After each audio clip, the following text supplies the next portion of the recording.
చిన్న ప్రార్థన చెప్పుకుందాం. అందరూ కూడా నాతో ఏకీభవించండి.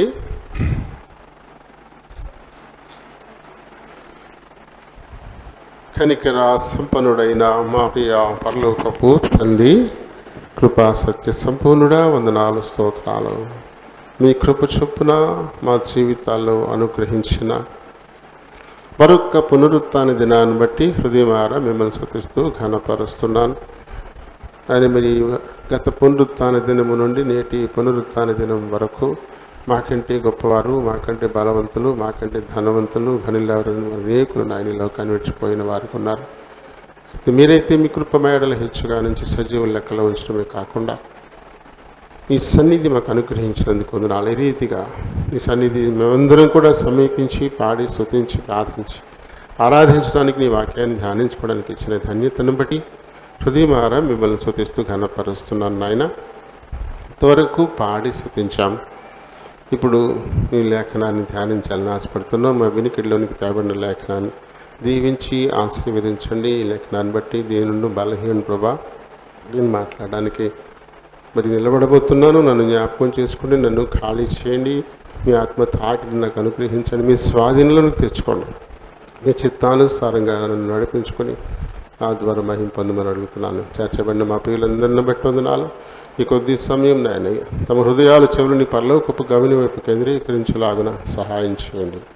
నమ్మదగిన దెబ్బ ఎవరు కూడా వారి సమయాన్ని ఏ సాతానుడు దొంగిలించకుండా మరి జాగరూకులై ఉండడానికి సహాయపడండి. మీ నామమును అతిగా హెచ్చిస్తూ నన్ను మమ్మల్ని తగ్గించుకుంటూ మా ప్రభువుని రక్షకునైనా యేసునామని అడిగి వేడుకుంటున్నాను మా పరమ తండ్రి. ఆమేన్. Praise the Lord. ప్రభునామలందరికీ వందనాలు. దేవుడు తన ఉచితమైనటువంటి కృపను బట్టి మరి మన జీవితాల్లో మరొక పునరుత్థాన దినం ఆయన పాద సన్నిధిని గడిపేందుకు దేవుడు మనకు అనుగ్రహించారు. మరి ఈ దినాన్ని చూడకుండా ఎంతోమంది గతించిపోయారు. ఎంతోమంది ఆ ఇరుకుల్లో ఇరుక్కొని పోయారు. హాస్పిటలైజ్ అయిపోయి అందులో మరి మంచాలకి పరిమితం అయిపోయిన వారు ఉన్నప్పటికీ కూడా దేవుడు మనల్ని ఎంతో ప్రేమించాడు కదా. యెహోవా కృప మన ఎడల హెచ్చుగానున్నది. ఎక్కడ ఉంటుంది ఇది? ఎప్పుడు చెప్పేవాళ్ళు చెప్పకూడదు, అది సైలెంట్గా ఉండాలి. ఎక్కడ ఉంటుంది ఇది? దేవుని కృప మన ఎడల హెచ్చుగా ఉన్నది అనే మాట కూడా మనం జ్ఞాపకం పెట్టుకోకపోతే ఎలాగా? కీర్తనల్లో అతి చిన్న కీర్తన 2 వచనాలు ఉంటాయి. 117వ కీర్తనలో ఈ మాట ఉంటుంది. యెహోవా కృప మన ఎడల హెచ్చుగా, చాలా ఎక్కువగా ఉందండి ఆయన కృప మన ఎడల. కాబట్టి మనం ఇంకా నాశనం కాకుండా మనం ఉన్నాం కదా. మరి ఈ వారంలో ఎంతోమంది ఇబ్బందుల్లో పడే ఉంటారు. దేవుడు మనల్ని అయితే సురక్షితంగా ఉంచాడు, ఆయన సన్నిధికి మనల్ని తీసుకొచ్చాడు. మరి గడిచినటువంటి వారం దేని గురించి మనం మాట్లాడుకున్నాం? ఏం చెప్పాడు దేవుడు మనతో? కేవలం రక్షింపబడడం గొప్ప విషయం ఏం కాదు, ఎందుకంటే అది నేను మీకు ఉచితంగా ఇస్తున్నాను. రక్షణ అనే దాన్ని కేవలం మీకు ఉచితంగా నేను ఇస్తున్నాను. దానికి మీరు అంతగా ప్రయాసపడాల్సిన అవసరం లేదు. నేను ఇచ్చిన రక్షణను కాపాడుకోండి చాలు. అంతకు మించి ఉన్నాయి, అంతకు మించి బహుమానాలు ఉన్నాయంట. మంచి నివాసాలు ఉన్నాయి, మంచి కిరీటాలు కూడా ఉన్నాయంట. అంటే పరలోకంలో అందరూ రక్షింపబడతారు, కానీ అందరూ ఒకే స్టేజీల్లో మాత్రం ఉండరు. ఈ లోకంలో వాళ్ళు పడ్డ ప్రయాసను బట్టి దేవుని కొరకు వాళ్ళు ఎంత ప్రయాసపడతారో, అలాగే తమ వలె అనేకులను రక్షించడానికి ఎంతమంది ఎంతగా కృషి చేస్తారో దానిని బట్టి వారికి పరలోకంలో స్థానం ఉంటుందంట. అపోస్తలుల్లో 12 మందికి ఆల్రెడీ సింహాసనాలను ఏర్పాటు చేశాడు అక్కడ. యేసుతో పాటుగా వారు 12 సింహాసనాల మీద ఆసీనులై తీర్పు తీరుస్తారట. ఎవరు వారు? దేవుని క్రీస్తు కొరకు హతసాక్షులైపోయారు 12 మంది. వారికి 12 మందికి సింహాసనాలు ఖాయం చేశాడు. వారు ఎలాంటి వాళ్ళు అంటే ఈ లోకంలో ఐశ్వర్యవంతులేం కాదు, చాలా తక్కువ వాళ్ళు, విద్య లేనటువంటి వాళ్ళు, చిన్న చిన్న పదవులు. సముద్ర తీరంలో చేపలు పట్టే వాళ్ళని ఎక్కువ మందిని తెచ్చుకున్నాడు ఆయన. ప్రతిరోజు పొద్దు పోయి పళ్ళాయటు కట్టుకుని పొట్టోటి పెట్టుకుని వలటి తెచ్చుకుని పోయి వలేసి చేపలు లాక్కుంటారే, అవి పట్టుకెళ్ళి అమ్ముకుంటే కానీ గడవదు. అలాంటి వాళ్ళని ఎక్కువ మందిని పోగేసుకున్నాడు ఆయన. ఇంకా సుంకపు మెట్టి మీద కూర్చొని చిన్న చిన్న వ్యాపారం చేసుకునే వాళ్ళ దగ్గర రూపాయి వసూలు చేసుకుని సుంకరులు, అలాంటి వాళ్ళని ఎంపిక చేసుకున్నాడు ఆయన. ఘనులైన వారిని అందరినీ, ఘనత లేని వారిని ఆయన ఎంపిక చేసుకున్నాడంట. వాళ్ళు ఇప్పుడు ఈ లోకంలో ఘనులైన వారందరికీ అక్కడ మీద కూర్చుంటారంట. అంటే ఇప్పుడు లక్షల కోట్లకు అధిపతులు ఉన్నారే, ఇలాంటి వాళ్ళందరూ వాళ్ళు పెట్టుకుని ఉంచేవాళ్ళనమాట. ఇక్కడ కనీసం వాళ్ళు గుమ్మం వెంక చూడడానికి కూడా సాలరీలు. అలాంటి వాళ్ళు సింహాసనాల మీద కూర్చుని వీరికి తీర్పులు తీరుస్తారట. చూడండి ఎటువంటి పరిశ్రమ. అలాగే ఆ 12 సింహాసనాలు అయితే మనకి ఎవరికి రావు, వాళ్ళకి ఖాయమైపోయి. ఇంకా తర్వాత కూడా చాలా ప్లేసులు ఉన్నాయి, రకరకాలైనటువంటి కిరీటాలు ఉన్నాయంట. వాటి కొరకు మనం ఈ లోకంలో పనిచేయాలా. రక్షింపబడ్డం ఒక్కటే కాదు, ఎప్పుడైతే క్రీస్తు నామాన్ని మనం అంగీకరించామో, ఆయన నామం పేరిట బాప్తిస్మం తీసుకుంటున్నామో, అప్పుడే రక్షణ వచ్చేసింది. ఎందుకంటే క్రీస్తు మన మరణ శిక్షకు మరి ప్రాయశ్చిత్తంగా తన ప్రాణాన్ని పెట్టేసి దాన్ని తొలగించేశాడు. అందుకని మనం చేయాల్సిందల్లా ఒకే ఒక్కటి. పాత నిబంధనలో సంవత్సరానికి ఒక మారు ఒక మేకపిల్ల మీద మొత్తం 12 గోత్రాల వారి పెద్దలు వచ్చి చేతులుంచిన తర్వాత వీళ్ళందరి పాపాలు ఈ మేక మీద పెట్టేస్తూ ఉన్నామని దేవుని సన్నిధిని ఒప్పుకున్నాక దాన్ని ఒక మనిషికి ఇచ్చి పంపించేస్తాడు. దూరం 3 రోజులు ప్రయాణం అంత దూరం తీసుకెళ్ళిపోయి దాన్ని వదిలేసి వచ్చేస్తారు. అంటే 1 సంవత్సర కాలం పాటు ఈ 12 గోత్రాల వారి పాపాలని అది పట్టుకెళ్ళిపోయిందనమాట. అలా ఆ రకంగా సంవత్సర కాలం కాదు, మన జీవితకాల పాపాలన్నీ కూడా యేసు ప్రభు తన మీద మోసుకెళ్ళిపోయాడు. ఏటేటా ఆయన అవసరత లేదు. వాళ్ళ సంవత్సరానికి ఒప్పుకున్నారు, ఈ సంవత్సరం పాపాలన్నీ ఇగో నీ మీద మోపేస్తున్నామని 1 సంవత్సరానికి ఒప్పుకున్నారు. కాబట్టి ప్రతి సంవత్సరము ఆ పని చేసేవారు. కానీ ఇప్పుడు అవసరత లేకుండా మొత్తం మన జీవితకాలం మట్టుకు మన పాపాల నిమిత్తమే ఆయన సిలువలో పాపాలన్నీ వెలుపలికి మోసుకెళ్ళిపోయాడు. పాలెం వెలుపలికి.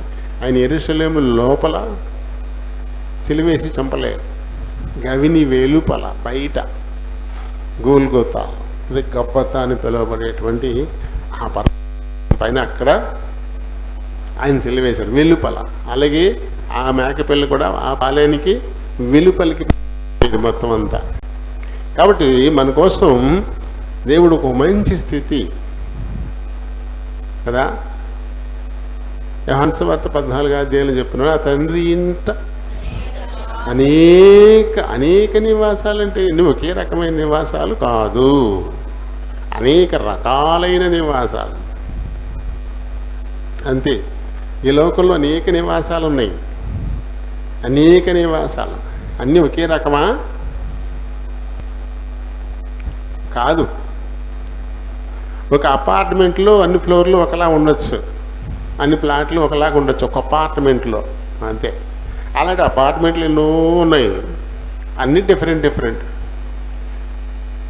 అలాగే ఇక్కడ కూడా పరలోకంలో కూడా అనేక రకాలైన నివాసాలు ఉన్నాయంట. అనేక రకాలైన నివాసాలు అంటే ఎక్కడ కింది స్థాయి నుంచి చాలా ఉన్నతమైన స్థాయి వరకు. మనలో అత్యంత పేదవారమైనటువంటి వాళ్ళని కట్టుకుని చిన్న ఇల్లు ఏది ఉంటుందో అక్కడి నుంచి మొదలుపెట్టి ప్యాలెస్లో మన రాష్ట్రపతి భవన్ లాంటి ప్యాలెస్ అంతవరకు కూడా పరలోకంలో ఉంటాయంట. ఈ భూలోకంలో ధనం సంపాదించుకున్న వాళ్ళు తమ కలిగి ఉన్న ధనాన్ని బట్టే వారి నివాసాలు నిర్మించుకుంటారు. అంతే కదా. యేసుప్రభు ఏం చెప్పాడు? ఇక్కడ మీరు ధనాన్ని సంపాదించుకోవచ్చు. ఇక్కడ మీరు సంపాదించుకున్న ధనంతో ఏం కట్టినా వదిలిపెట్టే పోతారు. ఆ ధనాన్ని కూడా దొంగలెట్టుకెళ్ళిపోవచ్చు, బంధువులు వచ్చి పంచుకోవచ్చు.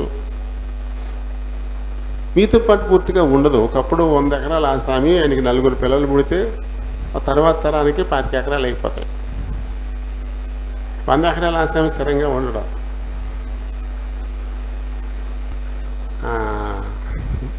ఎందుకంటే దొడ్డిపట్ల పక్కన బూరుగుపల్లి విన్నారు కదా మీరు? బూరుగుపల్లి బెల్లం పేరు, బూరుగుపల్లి బెల్లం అంటారు. ఇంత మందానే ఉంటుంది, చాలా గట్టిగా ఉంటుంది బూరుగుపల్లి బెల్లం. ఆ బూరుగుపల్లి జమీందారు గారు కానీ ఉన్నాడు, ఆయన పేరు జమీందారనే అంటారు. చేగుండ ఆయన పేరు, చేగుండ సూర్యనారాయణ ఏదో ఉంది ఆయన పేరు. చాలా వస్తుంది. ఏమంటే మీకు ఏమేమి ఉన్నాయి చెప్పండి అంటే ఆయన గుర్తుండదంట, అన్ని ఉన్నాయంట. ఆయనకే తెలియకుండా బోల్డ్ ఉంది, ఎకరాలు ఉన్నాయి. ఇంకా చాలా పరిశ్రమలు కూడా ఉన్నాయంట ఆయనకి. ఒక్క కొడుకునికైనా ఆపేసుకున్నాడు ఆయన, ఒకే ఒక కొడుకు. ఎందుకంటే ఇద్దరైతే ఆ జమీ చీలిపోదు. వీడికంటే ₹1 తక్కువ ఉన్నవాడు ఇప్పుడు ఎక్కువైపోతాడు. ఇప్పుడు జమీందారు ఆడైపోతాడు. ఇది కాదు, ఆ జమీందారు అనే పేరు కోసం ఒకే ఒక్క కొడుకును కానీ అంతే ఆపేశాడు ఆయన. పోనీ ఆ కొడుకు ఏం చేశాడు? తన కొడుకును కనుక్కుని ఆయన ఆపేశాడు. ఈ జమీ చీలిపోవడానికి వీల్లేదు. 2-3 వచ్చేసారంటే ఇది చీలిపోయి ముక్కలు అయిపోద్ది. మనకంటే ఇప్పుడు తక్కువ ఉన్న వాళ్ళు పెద్దోళ్ళు అయిపోతారు. ఈ భూలోకంలో ఈ జమీందారీ కోసం అంత ప్రయాసపడుతున్నారు వాళ్ళు. కానీ ఏ జమీందారైనా ఏమైనా పట్టుకెళ్తాడా? వదిలేసిపోతాడు. అందుకని ఇక్కడ వద్దు, ఇక్కడ మీరు సంపాదించుకోకండి, ఇక్కడ వద్దని చెప్పాడు. అయితే పరలోకంలో ధనాన్ని సంపాదించుకోండి. అక్కడ మీరు ఎంత సంపాదించుకున్నా అది మీదే, దాన్ని ఎవ్వరూ పంచుకోరు. ఈ లోకంలో మీకు బిడ్డలు ఉండొచ్చు, చనిపోయిన తర్వాత ఆ లోకంలో భార్యాభర్త, తండ్రి బిడ్డ ఈ సంబంధాలు ఏమి ఉండవు.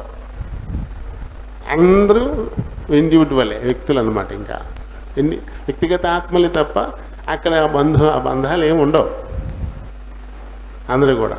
కాబట్టి ఇంకెవడు పంచుకుంటాడు? నువ్వేం సంపాదించుకున్నావో అది అక్కడ నీదే. దానిలోంచి వాటాకు వచ్చే వాళ్ళు ఎవరు ఉండరు. అమ్మో ఇది మా ఆయన సంపాదించాడు, మా ఆయన దాంట్లో అలా ఆవిడ నేను నాకు సగం అంటే కుదరదు. లేకపోతే ఇది మీ నాన్న సంపాదించాడు, ఆయన కొడుకులు మేము, కాబట్టి మాకు వంతులు వస్తాయి అని అనడానికి ఏమి అక్కడ ఉండదంట. పూర్తిగా వ్యక్తిగతం, ఎవరిది వారిదే. కాబట్టి ఇంకా విభాగింపబడి లేదు, అక్కడ దొంగలు పెడతలేదు, సిమెంట్లు పెడతలేదు. ఇక్కడ ఆ లోకంలో నువ్వు ఏమేమి సంపాదించుకున్నావో అదంతా అంటే మరి ఇక్కడి నుంచి పట్టుకెళ్ళి అక్కడ మనోళ్ళు స్విస్ బ్యాంకుకి పంపిస్తున్నారు హవాలా ద్వారా. మరి మనం ఎలా పంపిస్తాం పరలోకానికి ఇక్కడ సంపాదించింది అని అనుకుంటున్నారా? ఇది కాదు, ఇక్కడ ఈ సంపాదించి ఈ ధనం కాదు అక్కడ ఉండే ధనం. ఇక్కడ మనం సత్క్రియల ద్వారా సంపాదించుకోవాలి. దేవునికి ఇష్టమైన పనులు ఇక్కడ ఎన్ని చేస్తామో ఈ సత్క్రియలే అక్కడ ధనంగా కుప్పలు వేయబడతాయి. అలాగే ఇక్కడ దేవుని కోసం నువ్వు ఎంత వెదజల్లుతావో అంత అక్కడ కుప్పలు వేయబడుతుంది. ఇక్కడ దేవుని కోసం మనం ఇవ్వగలిగేది. యేసుప్రభు చెప్పాడు కదా, ఒక పేద విధవరాలు 2 కాసులు ఇస్తే తన ముందే ఇంటి మూటలు వేసిన వాళ్ళు అందరూ ఉన్నారు, అయినా అందరికంటే ఈమె ఎక్కువ వేసింది అని చెప్పాడు యేసుప్రభు. ఎందుకు అలా చెప్పాడు? ఆయన లెక్కలు ఎలా ఉంటాయి, మన లెక్కలు ఎలా ఉంటాయి? లెక్కలు ఎప్పుడు తేడాగా ఉంటాయి చెప్పుకున్నాం కదా. దీనికి సంబంధించినటువంటి ఉదాహరణలు చెప్పుకున్నామా ఇదివరకు? మనం గుర్తుందా ఎవరికన్నా? 2 యాత్రికులు ఇద్దరు ప్రయాణమైపోతా అన్నారు. అలసిపోయి ఒక చోట ఒక చెట్టు నీడన విశ్రాంతి తీసుకున్నారు. వాళ్ళు పండుకున్నారంట. ఈ లోపల ఇంకొక ఆయన, ఒక యాత్రికుడు ఆయన వస్తూ చెట్టు అక్కడ బాగుందని ఈయన కూడా పక్కన, బాబు నేను కూడా ఇక్కడ విశ్రాంతి తీసుకొచ్చానంటే, అలాగే తప్పకుండా ఇదేమన్నా మా సొంతమా ఏమన్నానా, మీకు లేకనే మేము బాటసార్లమే, అలాగే విశ్రాంతి తీసుకున్నాను. ముగ్గురు కాసేపు పండుకున్న తర్వాత లేచారు. ఆకలేస్తుంది, తిందాము అనుకున్నారంట. ఈ మూడో వ్యక్తి దగ్గర ఏమీ లేవు. ఆ ముందోళ్ళ దగ్గర మాత్రం ఒకరి దగ్గర ఒక 5 రొట్టెలు, ఒకరి దగ్గర ఒక 3 రొట్టెలు ఉన్నాయంట. 8. మరి ఈ ముగ్గురు ఉన్నాం కదా, 8, 3 ఎలా సమభాగాలు చేసుకుంటాం అని వాళ్ళు ఆలోచన చేసి, ఒక పని చేద్దాం, ఒక్కొక్క రొట్టెని 3 ముక్కలు చేద్దాం, మొత్తం 8 3 24 వస్తాయి. అప్పుడు ముగ్గురు ఉన్నాం కాబట్టి ఒక్కొక్కరు 8 ముక్కలు తీసుకుంటే సమానంగా అవుతట్టు ఉంటుందని వాళ్ళు తినేసి ముక్కలు చేసుకున్నారు, తినేశారు. కాసేపు మళ్ళీ పడుకున్నారు. ఈ వెనకాల వచ్చినాయన పాపం కొన్ని అర్జెంటుగా పనుందని వెళ్ళిపోవాల్సి వచ్చింది. వీళ్ళు ఇక్కడ ఆహారం దొరకని చోట్ల నాకు అది ఆహారం పెట్టి నన్ను ఆకలి తీర్చారు వీళ్ళని చెప్పి ఆయన దగ్గర ఉన్న ఏ కొన్ని బంగారు కాయిన్లు ఉంటే ఓ మూట అక్కడ పెట్టేసి ఆయన లేచి వెళ్ళిపోయాడు. ఆ తర్వాత వీళ్ళు లేచారు, ఏడినా వెళ్ళిపోయాడు. మన యాన్ని పట్టిపోయాడు కదా, నిద్రవుతాడు కదా, వీళ్ళు మూటలు ఉంటాయి కదా, మన యాన్ని పట్టిపోయారు కానీ వెతుక్కుంటే వాళ్ళు ఏం పట్టుకెళ్ళలేదు కానీ ఓ మూట వదిలిపెట్టి వెళ్ళాడు. ఏంటిది అని ఇప్పి చూస్తే అందులో 8 బంగారు నాణేలు ఉన్నాయంట. 8 బంగారు నాణేలు ఉన్నాయంట. ఏమంటే అప్పుడు ఈ 5 అన్నాడంట. 5 అది నా 5 రొట్టెలు కదా, నాకు 5, నీకు 3 రొట్టెలు కదా, నీకు 3 పంచుకుందామే అన్నాడంట. అదేంటి మన ఇద్దరం కలిసి అన్నం పెట్టాం కదా, మళ్ళీ నాకు 3 నీకు 5 ఏంటి, చెరుకో 4 పంచుకుందాం అన్నా అంటాడు. అలా ఇది న్యాయం కాదురా, అలా కాదు, నా 5 కదా మరి నీ 3 కదా, 5 3 అన్నా అంట. వీడు అస్సలు ఒప్పుకోలేదు, 4 4 అన్నాడు. వీళ్ళు పంచాయతీ తేగపోతే ఆ దగ్గరే ఊరుంది, ఆ ఊరిలో ఒక పెద్ద ఆయన న్యాయం చెప్పి ఆయన ఉన్నా అంట. ఆయన దగ్గరికి వెళ్ళారంట. ఏం జరిగింది చెప్పండి ఏంటి అంటే, ఇలా ఒక కొత్త ఆయన వచ్చారండి, మా దగ్గర రొట్టెలు ఉన్నాయి, ఆయనకి ఏం లేదు, మా ఇద్దరం కలిసి పెట్టాము, ఆయన దగ్గర 5 రొట్టెలు ఉన్నాయి, నా దగ్గర 3 రొట్టెలు ఉన్నాయి అని ఇది చెప్పాడు. ఈ 5 రొట్టెలు నాకు 5 అంటున్నారండి, అలాగే కాదురా శిరసకం చేసుకుందాం అంటున్నానండి నేను అని అన్నాడు. అన్న తర్వాత బయటికి మీరు కాసేపు బయట ఉండండి అని బయటకు కూర్చోబెట్టి లోపల కొంచెం ఆలోచించి అప్పుడు వచ్చి సరే రండి న్యాయం చెప్తాం మీకు అన్నాయండి. ఎలా అని రొట్టెని 8 ముక్కలు చేశారు అన్నాడంట. ప్రతి రొట్టెని మేము 3 ముక్కలు చేసామండి అన్నాడు. ఎవరెవరు ఎన్ని తిన్నారు అన్నారు. సమానంగా తిన్నామండి, 8 తిన్నామండి, సమానంగా తిన్నామండి అన్నాడు. ఓకే, అయితే 3 రొట్టెలు నువ్వు 8 ముక్కలు చేసావు అన్నాడంట. 3 3 9 అండి అన్నాడంట. నువ్వెన్ని తినేసావు అన్నాడంట. 8 తినేసానన్నాడంట. ఇంకెన్ని ఉన్నాయి? 1. ఓకే, 5 రొట్టెలు ఆయన నువ్వెన్ని ముక్కలు చేసావు అన్నాడంట. నేను 5 3 15 చేశానండి అన్నాడంట. నువ్వెన్ని తిన్నావన్నా అంట. నేను 8 తిన్నానన్నా. ఎన్ని మిగిలాయి? 7 కదా. నువ్వేమో 7 ముక్కలు ఇచ్చావు, నువ్వేమో 1 ముక్క ఇచ్చావు, కాబట్టి నీకొకటి, అతనికి 7, ఇదే న్యాయం అన్నా అంట. ఈ 3ఓడు చచ్చాడు. బాబులు 3 ఇస్తానంటే అనవసరంగా గొడవకి వెళ్ళాను నేను, 3 కాదు 1 అయిపోయింది నాకు. పాపం అతను 5 తీసుకుంటా అన్నాడు. 5 తీసుకున్నా అన్నోడికి ఏకంగా 7 వచ్చి, అంటే ఎవరి లెక్కలు ఎలా ఉంటాయి చూడండి. దేవుని లెక్క ఎలా ఉంటుంది, మన లెక్కలు ఎలా ఉంటాయి, దేవుని లెక్క ఎలా ఉంటుంది. వాస్తవం అదే కదా. 9 ముక్కల్లో 8 తనే తినేసి 1 కదా ఇచ్చాడు. 15 ముక్కల్లో 8 తిని 7 ఇచ్చాడు కదా. ఎవరు ఎక్కువ ఇచ్చారు? దేవుడి న్యాయం అలా ఉంటుంది ఎప్పుడు కూడా. మన లెక్కలు వేరుగా ఉంటాయి, మనకి మట్టుకు లెక్కలు వేరుగా ఉంటాయి కదా. కాబట్టి దేవుడు మన విషయమే ఎలాంటి లెక్క కలిగి ఉన్నాడు అని మనం ఆలోచించాలి తప్ప మన సొంత లెక్కలు మనం వేసుకోకూడదు. మన సొంత ఊహలు కూడా ఎప్పటికీ పనికిరావు కదా. కాబట్టి అనుకుంటున్నారు, ఓ ఇంత మూట వేసాడా, చాలా నిజంగా బాగా.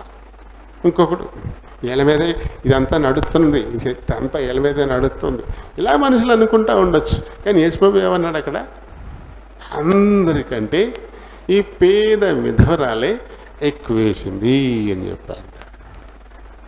అది అనుమానం వచ్చే శిష్యులకి, అదేంటి ప్రభు వాళ్ళు మూటలు మూటలు వేశారు కదా, ఏమేమి వేసింది? అప్పుడు చెప్పాడు, అవునయ్యా అతనికి 100 కోట్లు ఉన్నాయి, 1 కోటి రూపాయలు ఇచ్చేసాడు. ఏమైంది? 1% కదా, 1%. 99 కోట్లు అతనికే ఉన్నాయి, 1% ఇచ్చాడు. కానీ ఈమెకు ఆ 2 కాసులే ఉన్నాయి, 2 కాసులు ఇచ్చేసింది. అంటే 100% ఈవిడిస్తే అతను 1% ఇచ్చాడు. అది దేవుని లెక్క అనమాట. దేవుని లెక్కలో అలా దీనిని బట్టి పరలోకంలో మన సంపద ఉంటుందంట. పరలోకంలో దేవుని కోసం ఎంత ఇవ్వడానికి మనం ఇష్టపడుతూ ఉన్నాము.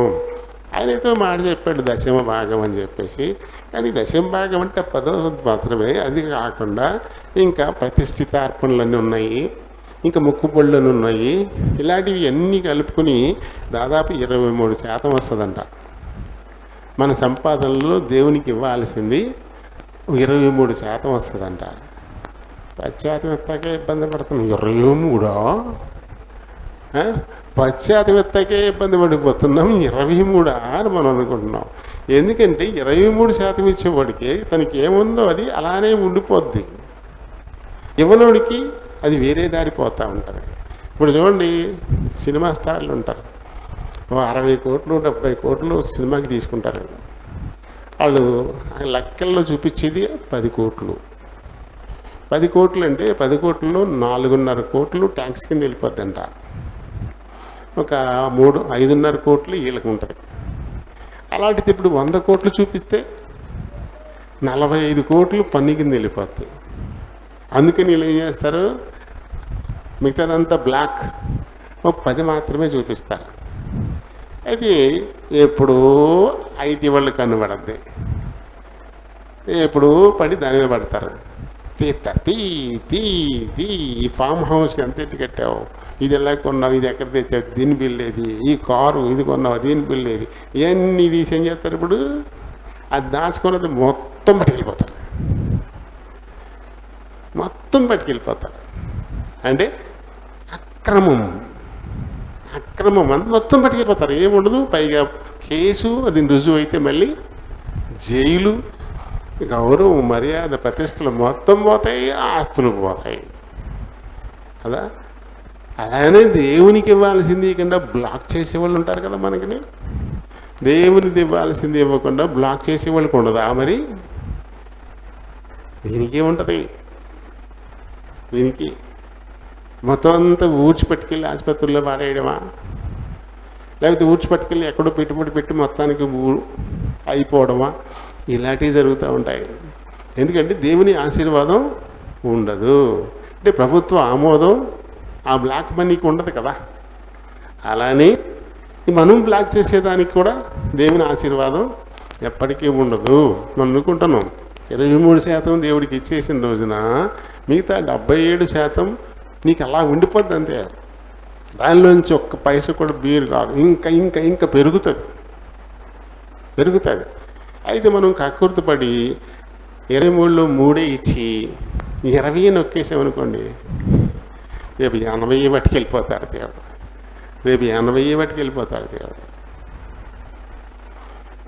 అయితే సైతాను మనకి చూపిస్తాడు, అంత ఎంత ఇస్తే ఎంత పోతున్నాడో అది మాత్రం చూపించలేడు. ఇప్పుడు 23% ఇదే చూపిస్తాడు, కానీ 77% మిగులుతుంది కదా నీకు, దాన్ని చూపించడు, 23 చూపిస్తాడు. అప్పుడైనా తెలివిగా నాకు 77 మిగులుతుంది కదా దీన్ని మనం ఆలోచించు. సాతానుడు ఒక ముసుగు మైమరు వేసేస్తాడట మన మీద. ఎంతసేపుకి ఆ దృష్టితోటే మనం చూస్తూ ఉంటాం కదా. ఇంకా మనకి చాలామంది ఉన్నారు మన సంఘంలోనే. ఇది కొద్దో గొప్పకి లెక్కలేసి ఇచ్చేవాళ్ళు నలుగురు కనపడుతున్నారు. నేను ఎవరి పేర్లు చెప్పను, నలుగురు కనపడతా ఉన్నారు కొంచెం లెక్కలేసి. అలాగే అది మరీ విపరీతమైన ఆస్తిపరులు ఏం కాదు, ఆ కొద్ది సంపాదన దేవుడిచ్చిన దాంట్లోంచి ఇది దేవుని వాట అంటూ తీసుకొచ్చి లెక్క కట్టి ఇచ్చేవాళ్ళు కొద్దిమంది కనపడతారు. వాళ్ళు ఖచ్చితంగా ఆశీర్వదింపడతారు, ఏమాత్రం సందేహం లేదు. మిగతా వాళ్ళందరినీ దేవుడు ఏ లెక్క ఎత్తాడు? ఇలాగ మలాకి 3:8 నుంచి చదువుతాం కదా మనం. మలాకి 3:8 నుంచి చెప్పేసాడు దేవుడు. వాళ్ళు ఎవడో ఏంటో పట్టుకొచ్చేసి మనకి ఒక 100 బత్తాలు దిగబోతే వచ్చిన ఒక 500 చేతిలో పెట్టి పంట కానుక అంటారు. లేకపోతే ఒక బత్త, ఒక 1200 1300 ఒక బత్తా కానుక పట్టుకొచ్చి ఇది పంట కానుక అంటారు. నీకు 100 బత్తాలు దిగుబడి వస్తే అందులో ఎంత దేవుడిది? 10 బత్తాలు దేవుడిదే కదా. కానీ ఒక్క బత్తా కూడా ఇవ్వని వాళ్ళు ఉన్నారు, ఒక బత్తాని తెచ్చి ఇచ్చేవాళ్ళు ఉన్నారు. లెక్కల మళ్ళీ బత్త కరెక్ట్గా రూపాయలతో సహా ఒకవేళ 1453 రూపాయలు అయిందనుకోండి, అంతే 1453 రూపాయలు లెక్కేసి పట్టొచ్చి అంత నీ లెక్క నీకు కరెక్ట్గా ఉన్నప్పుడు దేవుడి లెక్కలు దేవుడు కొండువా? లెక్కలు మనకే వచ్చా? ఆయన రావా? దేవుని చదువు. మానవుడు దేవుని యొద్ద దొంగిలునా? అయితే మీరు నా యొద్ద దొంగిలుతున్నారు. చూడమంటున్నాడు ఆయన. ఖచ్చితంగా ఏ ఆక్షేపణ లేకుండా చెప్పేస్తాడు అంతే. ఖచ్చితంగా మీరు నా దగ్గర దొంగిలుతున్నారు. దేని విషయంలో? మేము నీ యొద్ద దొంగిలితేమో అని. నీ దగ్గర ఏం దొంగలు చేసాం, ఏం దొంగతనం చేసాం మేము అని అంటామంట మనం.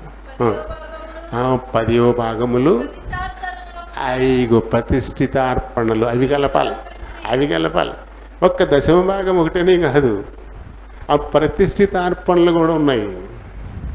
దానికి సంబంధించి కలిపి టోటల్గా ఒక 23% వరకు అవుతుందని ఒక లెక్క, బైబిల్ పండితులు లెక్క. అవన్నీ దేవునికి ఇవ్వకుండా మనం నొక్కేస్తున్నాం. అంటే దొంగిలుతున్నామంట. మనం దొంగిలుతున్నాం. ఈ జనులందరూ నా యొద్ద దొంగిలుతూనే ఉన్నారు. ఈ జనులందరూ నా యొద్ద ఎలా దొంగతనం చేస్తూనే ఉన్నారు. కాబట్టి వీరు శాపగ్రస్తులై ఉన్నారు. నీవు ఎంత సంపాదించుకున్నా దాన్ని అలాగే నొక్కేస్తుంటే అది దేవుని ఆశీర్వాదానికి లోనవ్వదు, అది శాపం తెచ్చుకుంటుంది.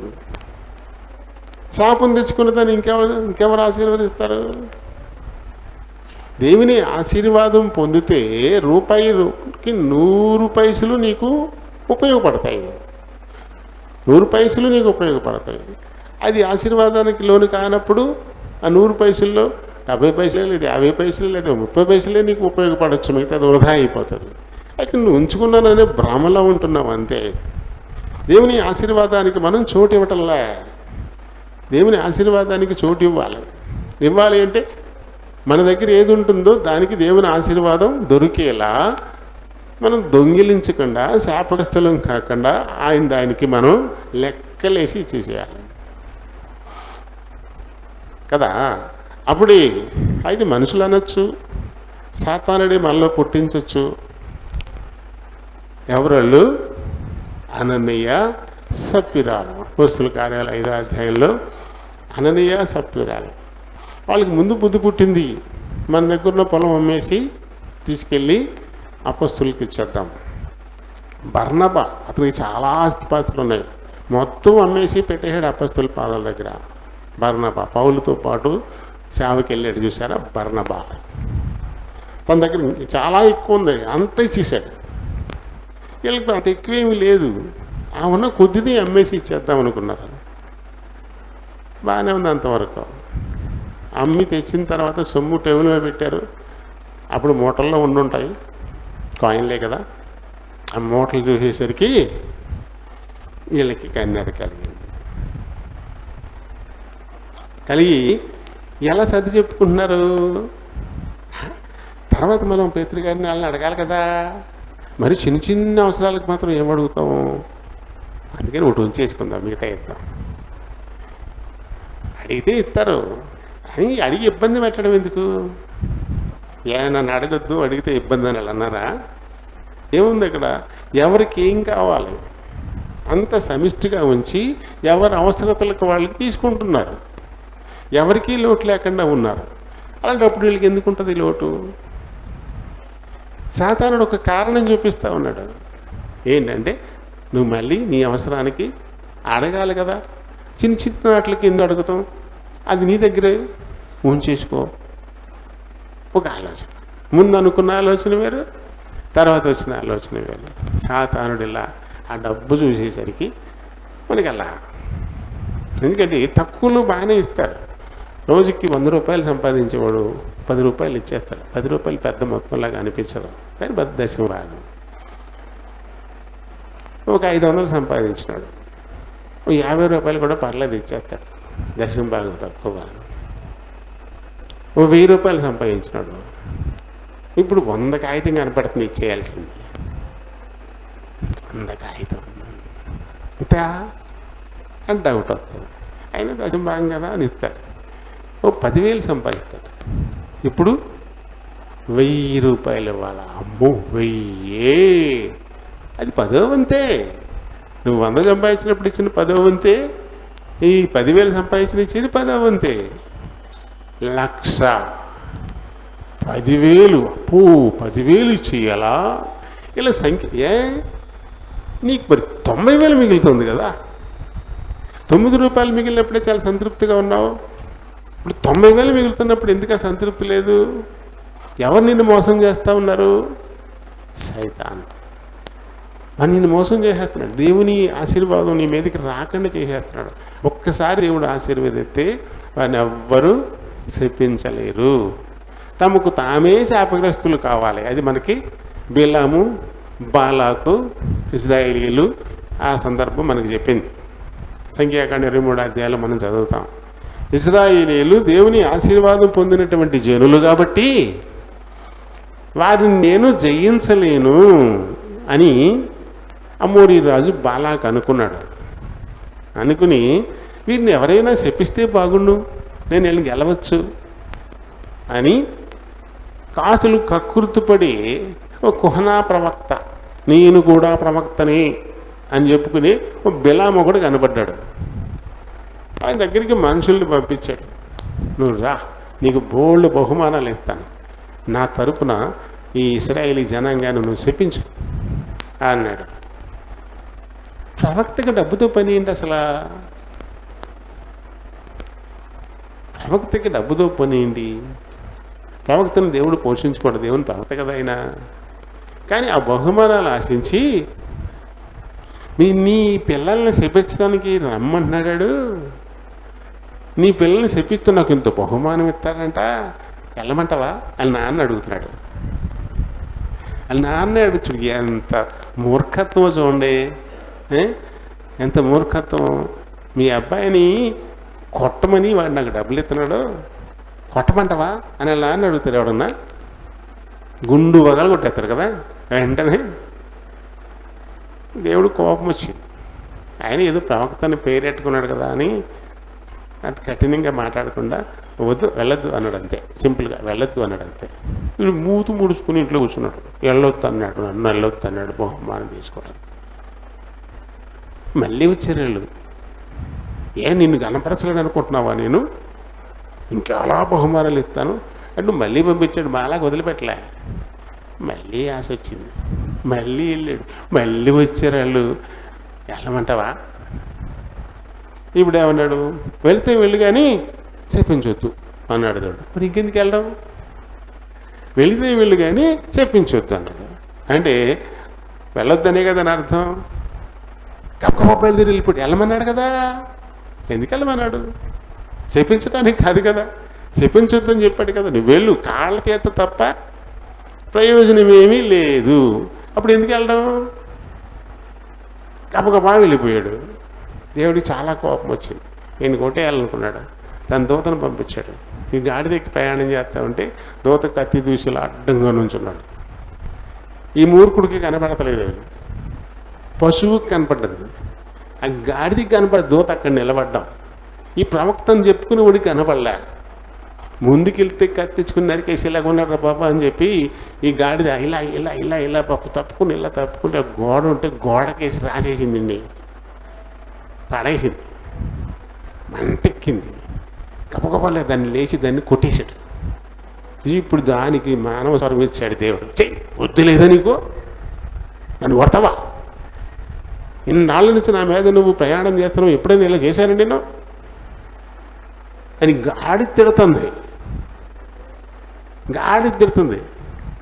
అప్పుడు విస్తుపోయి ఇలా చూస్తూ ఉంటే దూసిన కత్తి చేత పుచ్చుకున్న దూత నిలువెత్తులా నిలబడి ఉంది. ఈ గాడిదే కనుక నిన్ను తప్పించి ఉండకపోతే ఇప్పటికి నువ్వు చచ్చేవాడు, నువ్వు, అది నిన్ను తప్పించింది అని చెప్పింది. అప్పుడే వెనక్కి తిరిగిపోవాలగా. అబ్బే మళ్ళీ ముందుకు వెళ్ళిపోయాడు. చూడండి ఎలా ఉంటుందో దురాశ. దేవుని శాపం వస్తుందన్న సంగతి తెలుసు, దేవుని శిక్ష వస్తుందనే సంగతి కూడా తెలుసు. దేవుని ప్రజలు ఆశీర్వదింపబడిన వారు, అటువంటి వారిని శపించడానికి నేను వెళ్తున్నాను. ఎంత ఘోరమైన తప్పు చేస్తున్నాను నేను. దేవుడు దీవించిన వారిని ఎవరైనా శపించగలరా? అది అసాధ్యం కదా. అటువంటిది చేయడానికి నేను బయలుదేరాను. వద్దని చెప్పాడు. ఇదిగో తన దూతను అడ్డు పెట్టాడు, చంపబోయాడు. ఏ మాత్రం లేదు మన సాక్షి. అలా ముందుకు వెళ్ళిపోయాడు. 4 దిక్కుల బలిపీఠాలు కట్టించి ఓ మూల నుంచి కాకపోతే ఇంకో మూల నుంచి శాపం వచ్చినా అలా మొదలెడితే ఆశీర్వాదాలు వచ్చేస్తున్నాయి. చెప్పిద్దామా అని మొదలు పెడతా ఉంటే ఆశీర్వాదాలు వచ్చేస్తా ఉన్నాయి. అంటే దేవుడు ఆశీర్వదించిన వారిని ఎవ్వరూ శపింపలేరు. అది రుజువైంది. బాలాకి భయం వేసేసింది. ఓరు దేవుడు, వాళ్ళు ఆల్రెడీ ఆశీర్వదింపబడ్డారు కదా, దాంతో నేను ఏగలేకపోతున్నానంటే నువ్వు మళ్ళీ వచ్చి చెప్పించడానికి బదులు ఇంకా దీవించేస్తావా? అబ్బా అబ్బా అబ్బా అబ్బా అబ్బా కాదు, ఈ పక్క అనుకూలంగా లేదు కానీ ఆ మూలన కట్టు బలిపీఠం, ఆ మూలని చేపిస్తాను అని ఇంకో మూలను కట్టించాడు. చూడండి ఎంత మూర్ఖుడు అంటారు ఈ ప్రవక్త. అన్నీ తెలుసు కూడా. అలాగే చాలామంది మనం అలాగే ఉంటాం. అన్నీ తెలుసు, మనకు తెలిసిండి కూడా సాతాను చేత తప్పుదారిన నడిపింపబడతా ఉంటాం.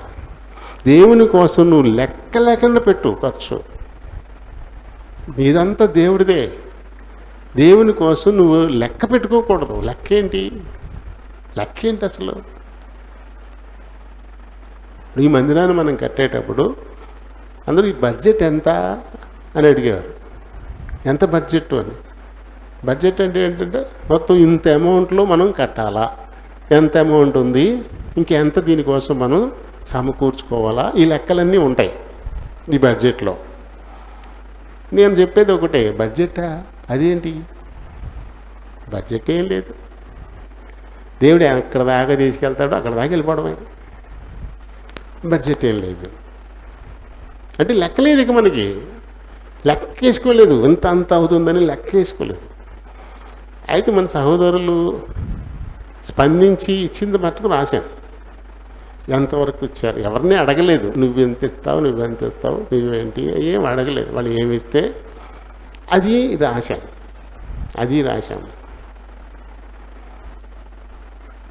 1,50,000 ఇచ్చిన వాళ్ళు ఒకళ్ళు ఉన్నారు. 3 పర్యాయాలు 3,50,000 కింద 1,50,000 ఇచ్చిన వాళ్ళు ఒకళ్ళు ఉన్నారు. మన సంఘస్థులే. మన సంఘానికి రాకపోయినా 50,000 ఇచ్చిన వాళ్ళు ఒకళ్ళు ఉన్నారు. అక్కడ 2 అయినాయి. ఇంకా తర్వాత 25, 20, 10, 5, 2, 500 కూడా ఇచ్చిన వాళ్ళు ఉన్నారు. 500 కూడా ఇచ్చిన వాళ్ళు ఉన్నారు. మొత్తం లెక్కేసుకుంటూ వస్తే ఒక 5,35,000 వరకు ఎంత వచ్చింది. ఇంటి సంఘాన్ని మొత్తం మీద బయట నుంచి వచ్చింది. అయిపోద్దా ఈ ఆలయం 5 లక్షలతో? అయిపోద్దా? అన్నీ లెక్క చెప్పేసి లెక్కే, అన్ని ఏళ్ళ మీద లెక్కలు, పెద్ద పెద్ద ఖర్చులు, చిన్న చిన్న ఖర్చులు ఏం కాదు. అని ఇక్కడ మరి మిగతాదంతా లెక్క లేకుండా ఖర్చు పెట్టాను. లెక్క లేకుండా ఖర్చు పెట్టేసాం అంతే. ఎవరిని అడగలేదు, ఎవరికి లెక్క చెప్పలేదు. దేవుని కొరకు లెక్క వేయడం ఏంటి అసలు? నీదంతా దేవుడిది అయినప్పుడు మనకి ఇది కావాలి, ఇంత అవుతుంది అంటే మామూలుగా అయితే ఏం చేస్తారు, ఇంత ఉందమ్మా, ఇంత ఉంది, ఎవరన్నా వేసుకుంటే ఒకటి కొందాము అని అడుగుతారు. ఎక్కడ చూసినా అదే పద్ధతి ఉంటుంది. కానీ మనకి అదేమీ ఉండదు. అది ఖచ్చితంగా అది అవసరం అనుకుంటే ఆ సాయంకాలంకి వెళ్ళి రేపటికూ తెచ్చేస్తాను. దాని గురించి ఎవరిని అడిగేది ఉండదు.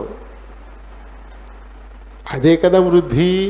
దేవుని కోసం ఇది అంతా దేవుడిది అని దేవుని కోసం ఎంత అవసరం అవుతుందో అంత లెక్క లేకుండా అలా ఖర్చు పెట్టడానికి ముందుకు వెళ్ళిపోతుంది. ఎంత అవుతుంది లెక్క అసలు ఉండదు, లెక్క అనేదే ఉండదు, వెళ్ళిపోవడమే.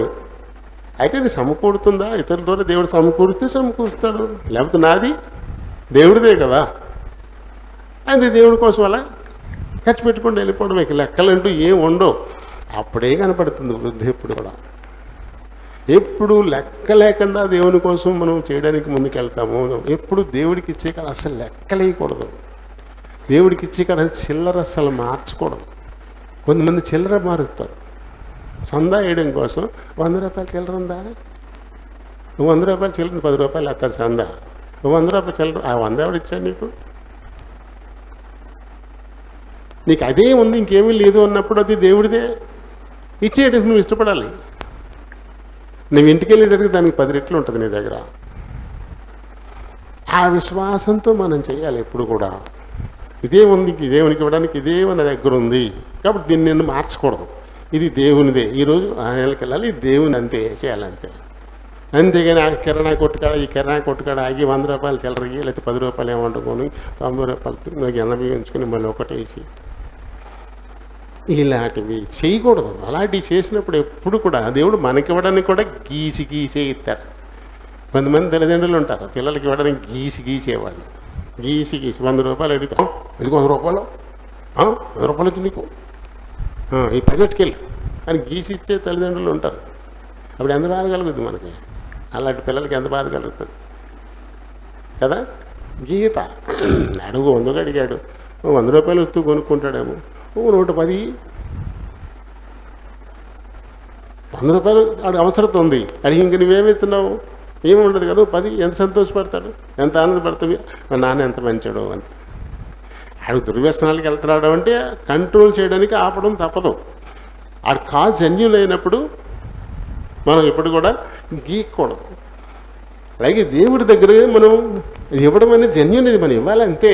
అక్కడ నువ్వు గీసినప్పుడు దేవుడు నీకెందుకు గీడు? నీ దగ్గర గీసేస్తాడు, ఎప్పటికప్పుడు గీత ఎట్టేస్తాడు. అప్పుడు ఏమైపోతావు? ఏ రోజు ఆ రోజే పెట్టింది కొట్టా పొయ్యిలో పెట్టా అన్నట్టుంది మా బతుకు.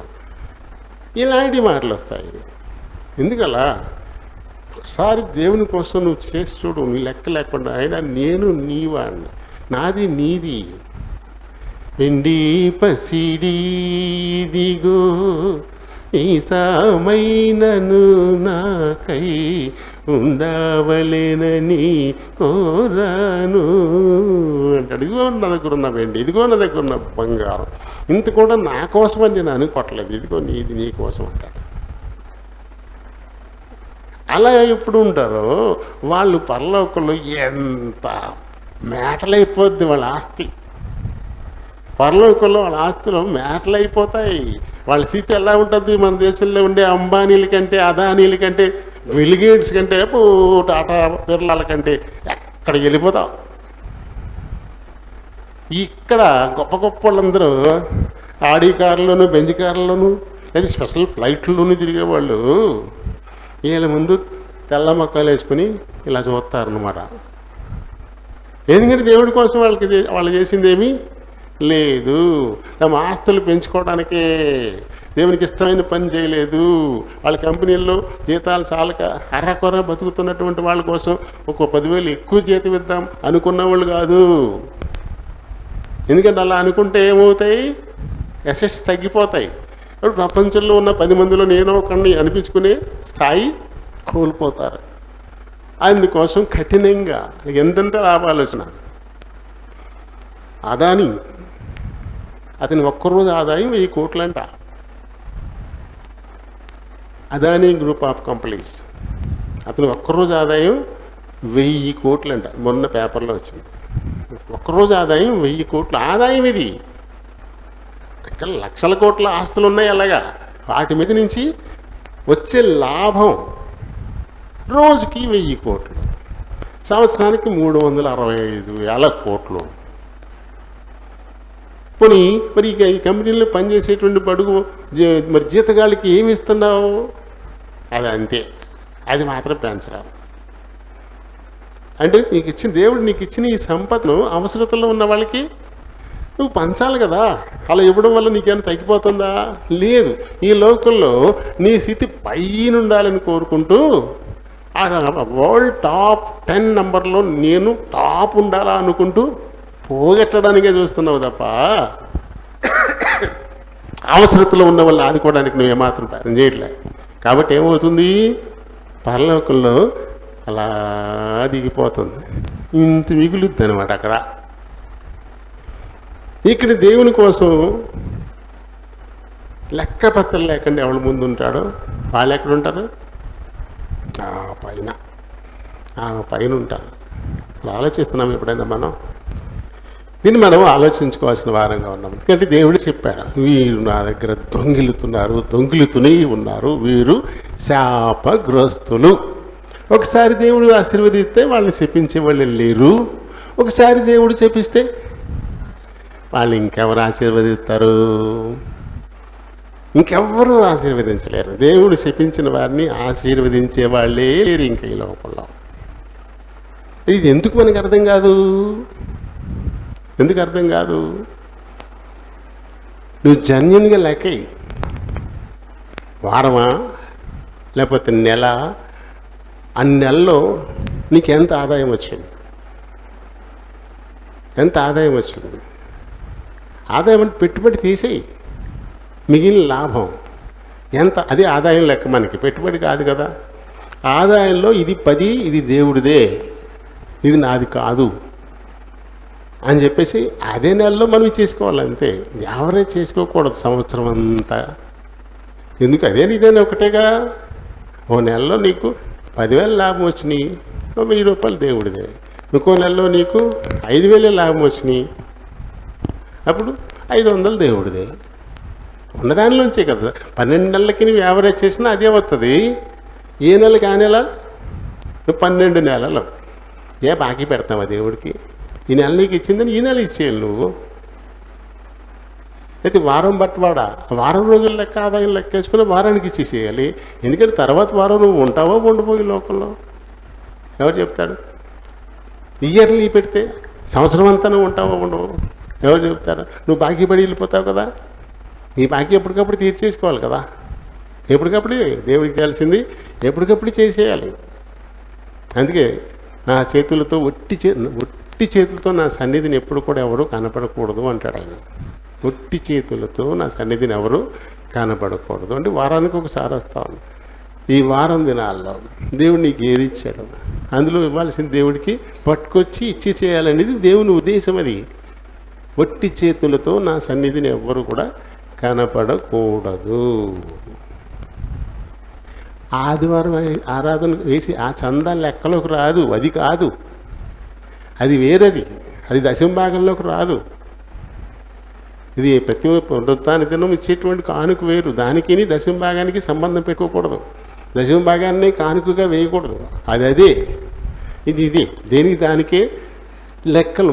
ఈ లెక్కలు మనకి ఎప్పుడు కరెక్ట్గా ఉన్నామో అప్పుడే కదా దేవుడు మనల్ని ఆశీర్వదించేది. ఒకవేళ ఆయన ఆశీర్వదించకపోతే నువ్వు దెబ్బలాడచ్చు. నువ్వు చెప్పింది నేను చేశాను కదా, నాకు ఎందుకు ఇలా చేశావు అని అడగచ్చు, లేకపోతే కనిపెట్టచ్చు. దేవుడు ఇప్పుడు అన్యాయస్తుడు కాదు, మనిషి ఆయన కాదు కదా. ఆయన చిత్త ప్రకారం నేను నడుచుకున్న రోజున నాకెందుకు ఇవ్వడైనా ఒకవేళ పరీక్షిస్తున్నాడేమో. ఇది అంతా కలిపి ఒకేసారి అవసరమైనప్పుడు ఒక మూటగా నాకు ఇచ్చేస్తాడేమో. ఈ ముందు ఒక పెద్ద అవసరం ఉందేమో, ఆ పెద్ద అవసరానికి అప్పుడు కూరుస్తాడేమో. దాచబడిన ధనం అది మనకి కనబడట్లేదు, లోపల ఉంది. అది ఎప్పుడు అవసరం అవుతుందో అప్పుడు కనబడుతుంది. మరి ఇంక అంతకంటే ఏం కావాలా? అవసరం లేనప్పుడు కనబడితే వృధా, అవసరమైనప్పుడు కనబడితే అప్పుడు దాని ప్రయోజనం. అవునా కదా? అది నీ కొరకు దేవుడు దాచిపెడతాడు ఎప్పుడైతే మనం ఆయన చిత్త ప్రకారం నడుచుకున్నాం. అసలు ఎందుకు తెచ్చుకుంటాం శాపం? మనం కొంచెం కొంచెం ఆయన దగ్గర దొంగిలించి ఇంతంత శాపాన్ని ఎందుకు తెచ్చిపెట్టుకుంటాం? ఈ శాపం ఏ రకంగా మన మీద ప్రభావాన్ని చూపిస్తుందో తెలియదు కదా. మన మీద, మన బిడ్డల మీద, మన ఆస్తి మీద, మన పొలాల మీద, మన చెరువుల మీద, దేని మీదైనా రావచ్చు ఆ శాపం. భలే ఉంది కదా అనుకునే చెరువు వైరస్తో ఒక్క రోజులో వెళ్ళిపోవచ్చు, సరిపోద్దిగా. అందరూ చాలా చక్కగా ఆరోగ్యంగా ఏ ఇబ్బంది లేదు అనుకున్న రోజు ఎవరినో ఒకటి పట్టుకుని పడేసి ఆసుపత్రుల్లోకి వెళ్ళి లక్షలు వెళ్ళిపోవచ్చు. ఏ రూపంలో అది మన మీద ప్రభావాన్ని చూపుతుందో తెలీదు.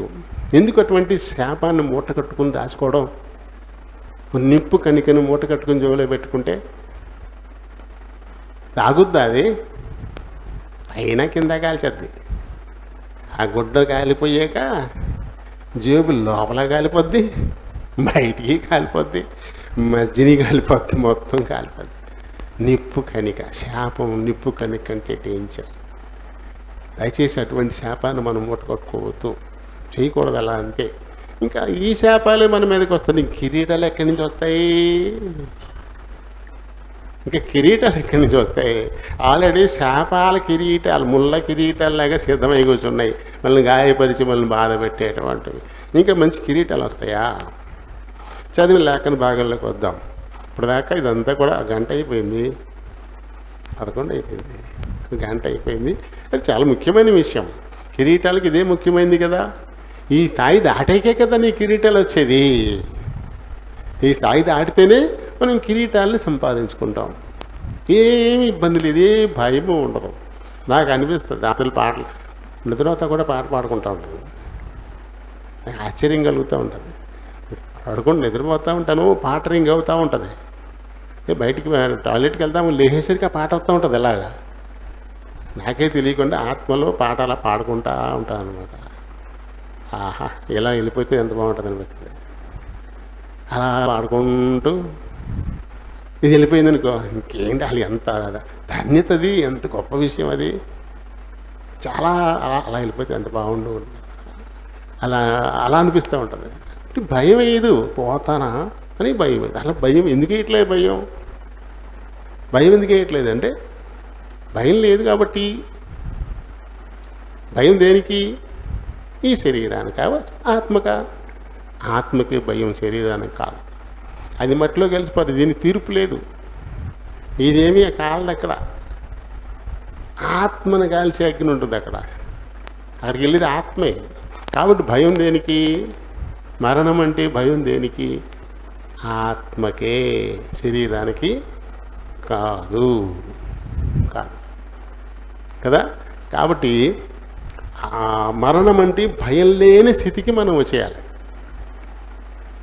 మరణం అంటే అయ్యి బాబోయ్, అమ్మోయ్ ఇటువంటి రాకూడదు. హ్యాపీ ఫీల్ అవ్వాలి. పౌలు గారులా నా మట్టుకైతే బ్రతకడం క్రీస్తే, చావు అయితే నాకు లాభం. లాభం ఏడుతారా, నవ్వుతారా అని ఎంత సంతోషంగా చెప్తున్నాడు ఆయన. నాకు చావు లాభం నాకు అంటాడు ఆయన. ఆ స్థితికి మనం ఎదగాల. ఎప్పుడు మరణం వచ్చినా ఓకే, నేను వెళ్ళిపోతాను. ఇజ్రాయేల్ గారిని దేవుడు 100 ఏళ్ళు ఉండు అన్నాడంట. ఆయన నీకు 100 సంవత్సరాలు పూర్ణాయుష్ ఇచ్చానన్నాడు. ఈయన 90 ఏళ్ళ దగ్గరికి వచ్చాక నేను ఉండను, నన్ను తీసిపో అన్నాడు. నేను ఉండను, నన్ను తీసుకుపోమన్నాడు ఆయన. అంటే వెళ్ళిపోవడానికి ఎంత ఇష్టపడ్డాడు చూడండి. దేవుడే 100 ఏళ్ళు ఇచ్చాక 90 సంవత్సరాలు వయసు వచ్చేసరికి నేను ఉండను, నన్ను తీసుకెళ్ళిపో అని ఒక రోజంతా దేవుడితో పోరాడాడు. సాక్షులు మేమే. ఎందుకంటే కోమాలో ఉంటారు. కోమాలో వాళ్ళకి ఏమీ తెలియదు. అసలు కోమాలో ఉన్నవాడికి గిల్లేసినా తెలియదు. కోమాలో ఉన్నవాడికి వాళ్ళు కళ్ళు చూడరు, మాట్లాడరు. కన్నుగుడ్లు కూడా కనీసం లేల కదలవు. రెప్పేసి ఉన్న గుడ్లు లేల కదలవు. అలాగే ఉండిపోతుంది. చచ్చినోడితో సమానం. కోమా అంటే చచ్చిపోయినట్టే లెక్క. ఈయన అలా లేడు. కళ్ళు తెరిచి చూడడం, పిలిచిన పాలకడో ఏం చేయడు. కనుగుడ్లు ఇలా కదులుతూనే ఉన్నాయి. తనకు తనే నవ్వుకుంటూ ఉండేవాడు. కాలు పట్టుకుని కొంచెం ఇలా అంటే అబ్బబ్బబ్బా అనేవాడు. కళ్ళు తెరిచి మాత్రం చూసేవాడు కాదు. అలా ఒక రోజంతా ఉన్నాడు, రోజంతా. అప్పుడు మాకు ఒకటే అర్థమైంది. అంతకుముందు చెప్పాడు ఆయన చెప్పిన మాటను బట్టి, పూర్ణాయుష్ని ఆయన 100 సంవత్సరాలు ఆయుష్ ఇచ్చాడు దేవుడు నాతో చెప్పాడని చెప్పి లెక్క చెప్పాడంట ఆయన. 100లో 80 తీసేయి 20 అన్నట్ట. 20 అంటే రక్షింపబడక పూర్వం జీవితం, 80 ఆ తర్వాత జీవితం, మొత్తం 100 అని దేవుడు చెప్పాడంట. అది చెప్పాడు, ఆయన చెప్పాడు. మరి ఇప్పటికేమో 90 ఏళ్ళే వస్తున్నాయి.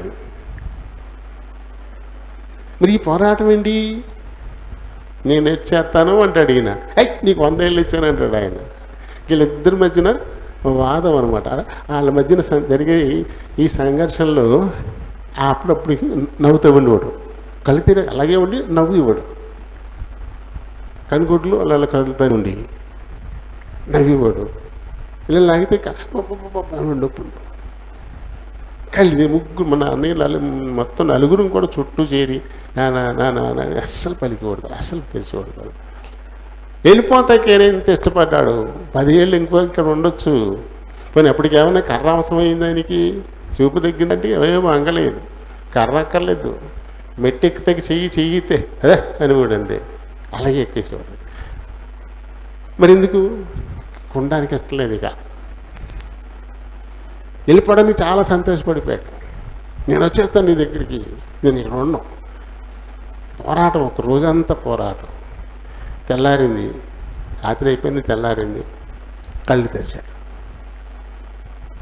అందరూ ఇంకా చూశాడు.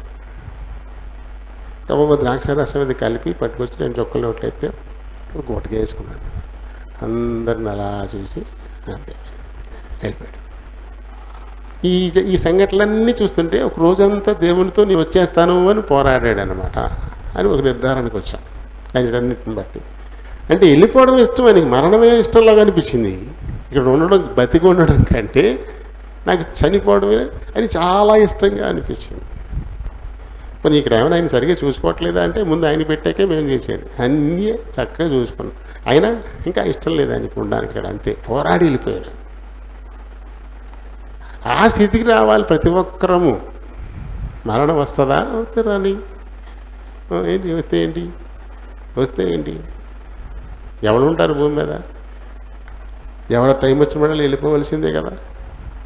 ఇటల కాలం ఇక్కడ ఉండిపోతామా మనం? అది కదా. కాబట్టి మన దినాలు పూర్తయిన రోజున వెళ్ళిపోతాం అంతే. అవి పూర్తి అవ్వకపోతే వెళ్ళాం. దినాలు పూర్తి కానప్పుడు 7 అంతస్తుల భవనం మీద నుంచి కింద పడ్డా చచ్చిపోవడం. అవి పూర్తయిపోతే గుమ్మం ముందు ఎదరకు పడిపోయి చచ్చిపోతాడు. నడుస్తూ గుమ్మం ముందు అలా ముందుకు పడి చచ్చిపోతాడు దినాలు పూర్తి అయిపోతే. పూర్తి కానప్పుడు 7 అంతస్తుల భవనం మీద నుంచి కింద పడ్డా సజీవుడుగానే ఉంటాడు. లెక్క. అలానే మనం పూర్తయినాయో లేదని పరీక్షించకూడదు, శోధించకూడదు. అది యాదృచ్ఛికంగా జరిగే ప్రమాదాలు అంతే తప్ప మనం శోధించకూడదు. ఇది నా దినాలు పూర్తయినాయో లేదో చెప్పు, నేను దూకేస్తున్నాను, పూర్తి కాకపోతే నన్ను సజీవుడిగా ఉంచు, పూర్తయితే తీసుకెళ్ళిపోయిన దూకేమనుకో ఒక అపవిత్రాత్మగా మారిపోతాం అంతే. అక్కడిక్కడే పట్టుకుని అలాడతాం. అలా చేయకూడదు. అటువంటి శోధన ఎప్పుడు దేవునికి ఇవ్వకూడదు. యేసు ప్రభువుని అంతగా సాతాను ఈ దేవాలయ శిఖరం మీద నుంచి దూకు, ఈ పాదాలకు రాయి తగలకుండా ఎత్తి పట్టుకుంటూ దూతలకు ఆజ్ఞాపిస్తారని దేవుడైన యెహోవాను శోధించకూడదని రాయబడింది. అన్నాడు అంతే. మనం శోధించకూడదు. అది పొరపాటున జరిగితేనే దేవుడు అలాంటిది కదా. సరే అండి. మరి మొదటి కిరీటం, జీవ కిరీటం. యాకోబు పత్రికలో 1వ అధ్యాయంలో 12వ వచనంలో, శోధన సహించువాడు ధన్యుడు, అతడు శోధనకు నిలిచిన వాడై ప్రభువు తన్ను ప్రేమించు వారికి వాగ్దానము చేసిన జీవ కిరీటము పొందును. ఎవరు జీవ కిరీటాన్ని పొందుతారు? శోధన సహించేటువంటి వారు అంటాడు. శోధన ఎవరైతే సహిస్తారు. ఎవరు శోధనలకు నిలిచి ఉంటారు. శోధన వచ్చినప్పుడు నిలిచి ఉండాలి. అంటే శ్రమ వచ్చినప్పుడు దాన్ని ఓర్పుతో సహించుకోవాలంటే పళ్ళ బిగున సహించుకుని ఊరుకోవడం కాదు, మళ్ళీ ఆనందించాలంట. ఆ శోధన వచ్చినప్పుడు శోధనలో ఆనందించాలంట. అప్పుడే నిజంగా సహించుకున్నట్టు, పళ్ళ బిగున సహించుకుంటే కాదు. ఆ శోధన వస్తున్నప్పుడు ఆనందించాలి. ఆ శోధనకు, ఆ శ్రమకు నిలబడాలంట కదా. రోమీయులకు రాసిన పత్రికలో 5వ అధ్యాయం 3వ వచనం నుంచి ఏముంటుంది?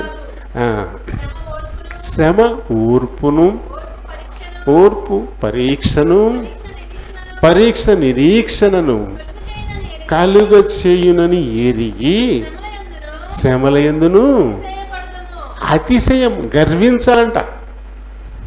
గర్వించేవాడు ఆనందంగా ఉండడా? గర్వించేవాడు ఖచ్చితంగా ఆనందిస్తాడు. ఈ శ్రమలందు మనం అతిశయించాలంట, గర్వించాలి, ఆనందించాలంట. ఎందుకంట?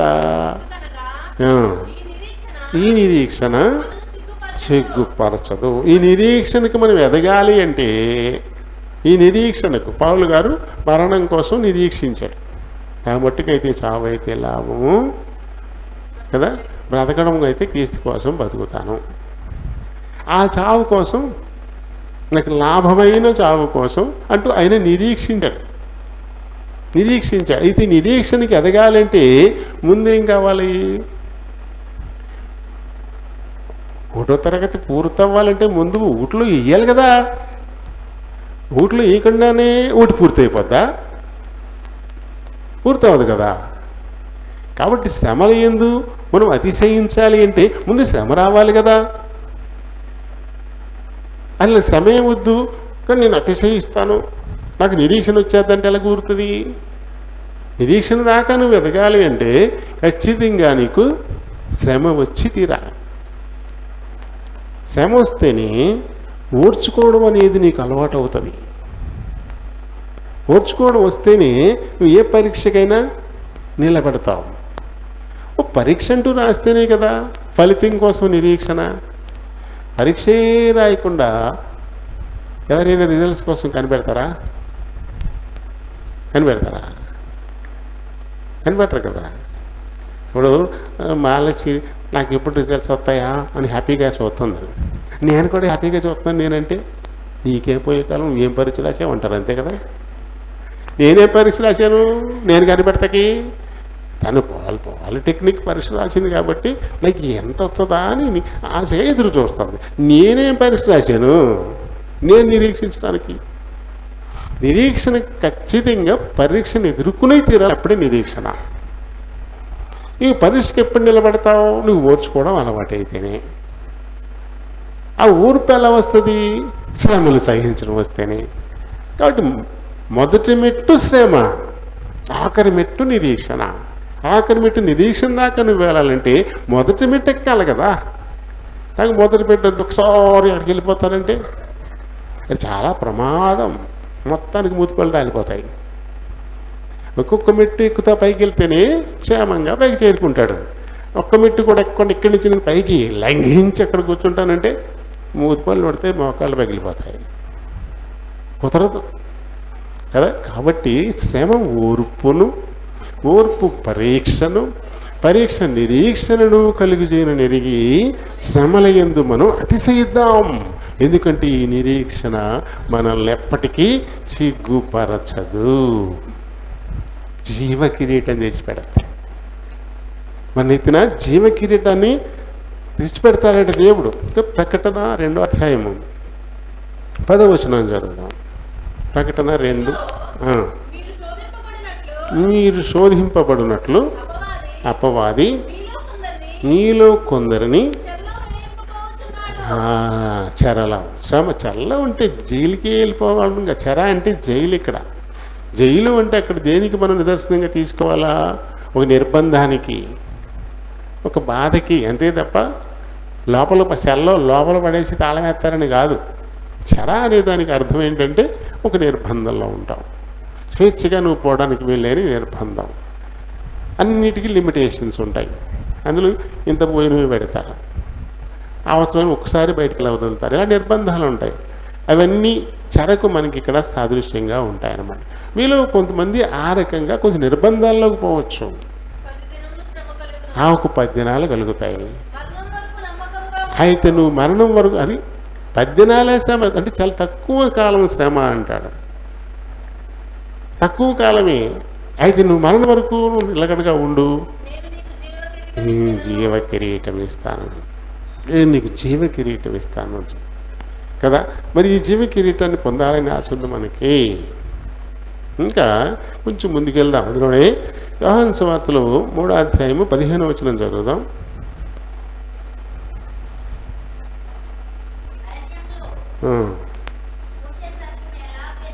మోషే సర్పమును ఎలాగూ ఎత్తెనో అలాగే విశ్వసించు ప్రతివాడును నశింపక ఆయన ద్వారా, అది జీవ కిరీటం, నిత్య జీవాన్ని పొందినట్లు అంటాడు.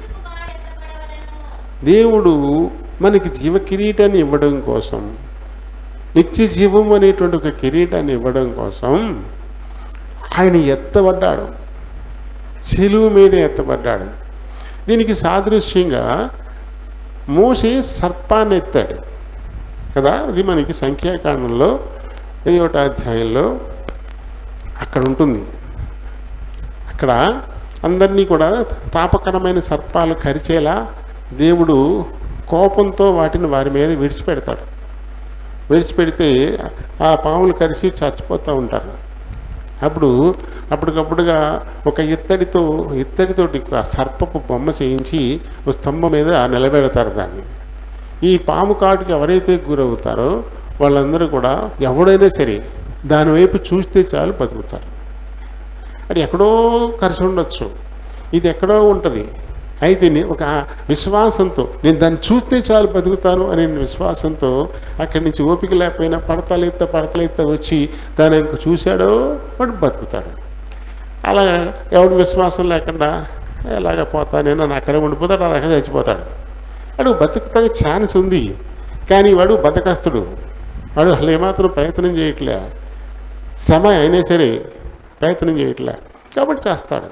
అలా ఒక సర్పాన్ని నెహుష్టాను అని పేరు పెట్టారు. తర్వాత దానికి పేరు పెట్టేసి దాన్ని కూడా పూజించడం వల్ల ఇశ్రాయేలీయులు దుర్మార్గులు.